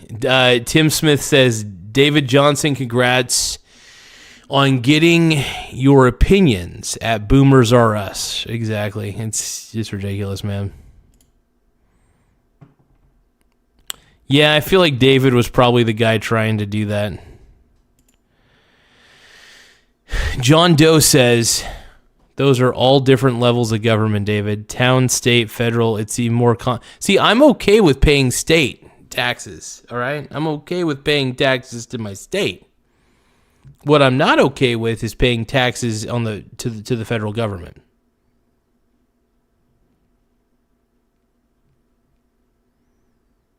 No, David, you're misunderstanding. I am okay with state government. I'm not okay with federal government being big and bloated and requesting more of my money. John Doe says we don't need a town police department, but we have one.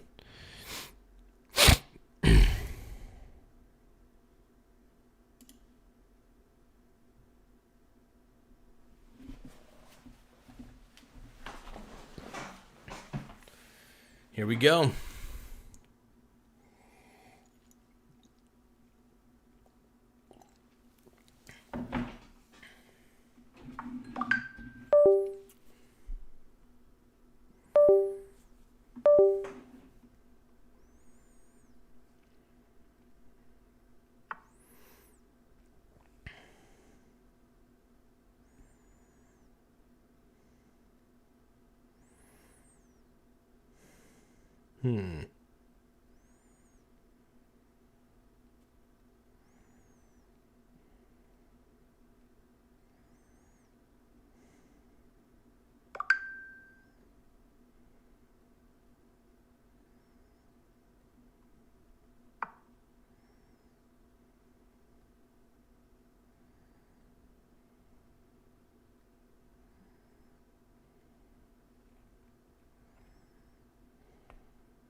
All right, let's see. Steven says, no, government isn't efficient, but private business is only efficient at making profits for themselves. No, that's not true, dude. First off, I'll tell you what. A business creates products and services. I'm not going to go up to Coca-Cola and tell them that they need to take care of me. All right? I'm going to go to Coca-Cola because I want a soda. I'm going to buy Johnson & Johnson Band-Aids because I've got an owie. I'm going to buy Lysol wipes, like Cobb said, because I need to clean some things around my house, right? They provide products and services. They're not here to take care of every aspect of our lives. I think that people fail to understand that businesses provide a service and a product. And yeah, they do have to make a profit. There's nothing wrong with that. And I will say this, government takes, but it doesn't give much.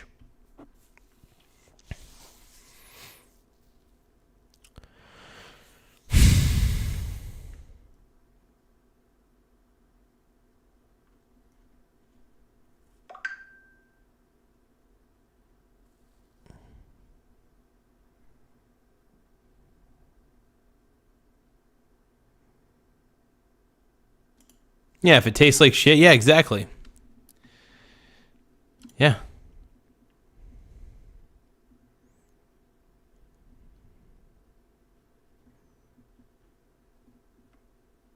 Trump boys have signed a deal for Trump. Why would they want, first off, why would they want a Trump resort in Vietnam?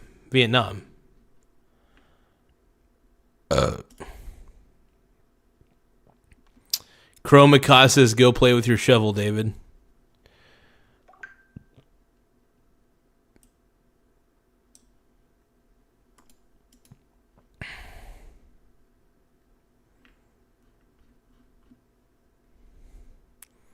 Jay-Z is gooning to this.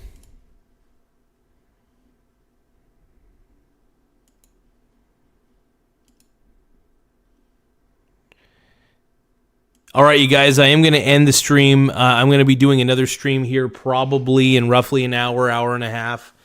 I need to chill out for a bit, you know. I want to just say to the Stroker Golf, I appreciate those gifted memberships. They really do help the channel in many ways. To Stroker Golf, thank you for that super chat earlier, man. Greatly appreciate it. And then let's see what else we got here. Yeah, make sure you guys tap the subscribe button and tap the like button as well. We're trying to gather as many likes and as many subscribes as we can. And, we just do our thing, man.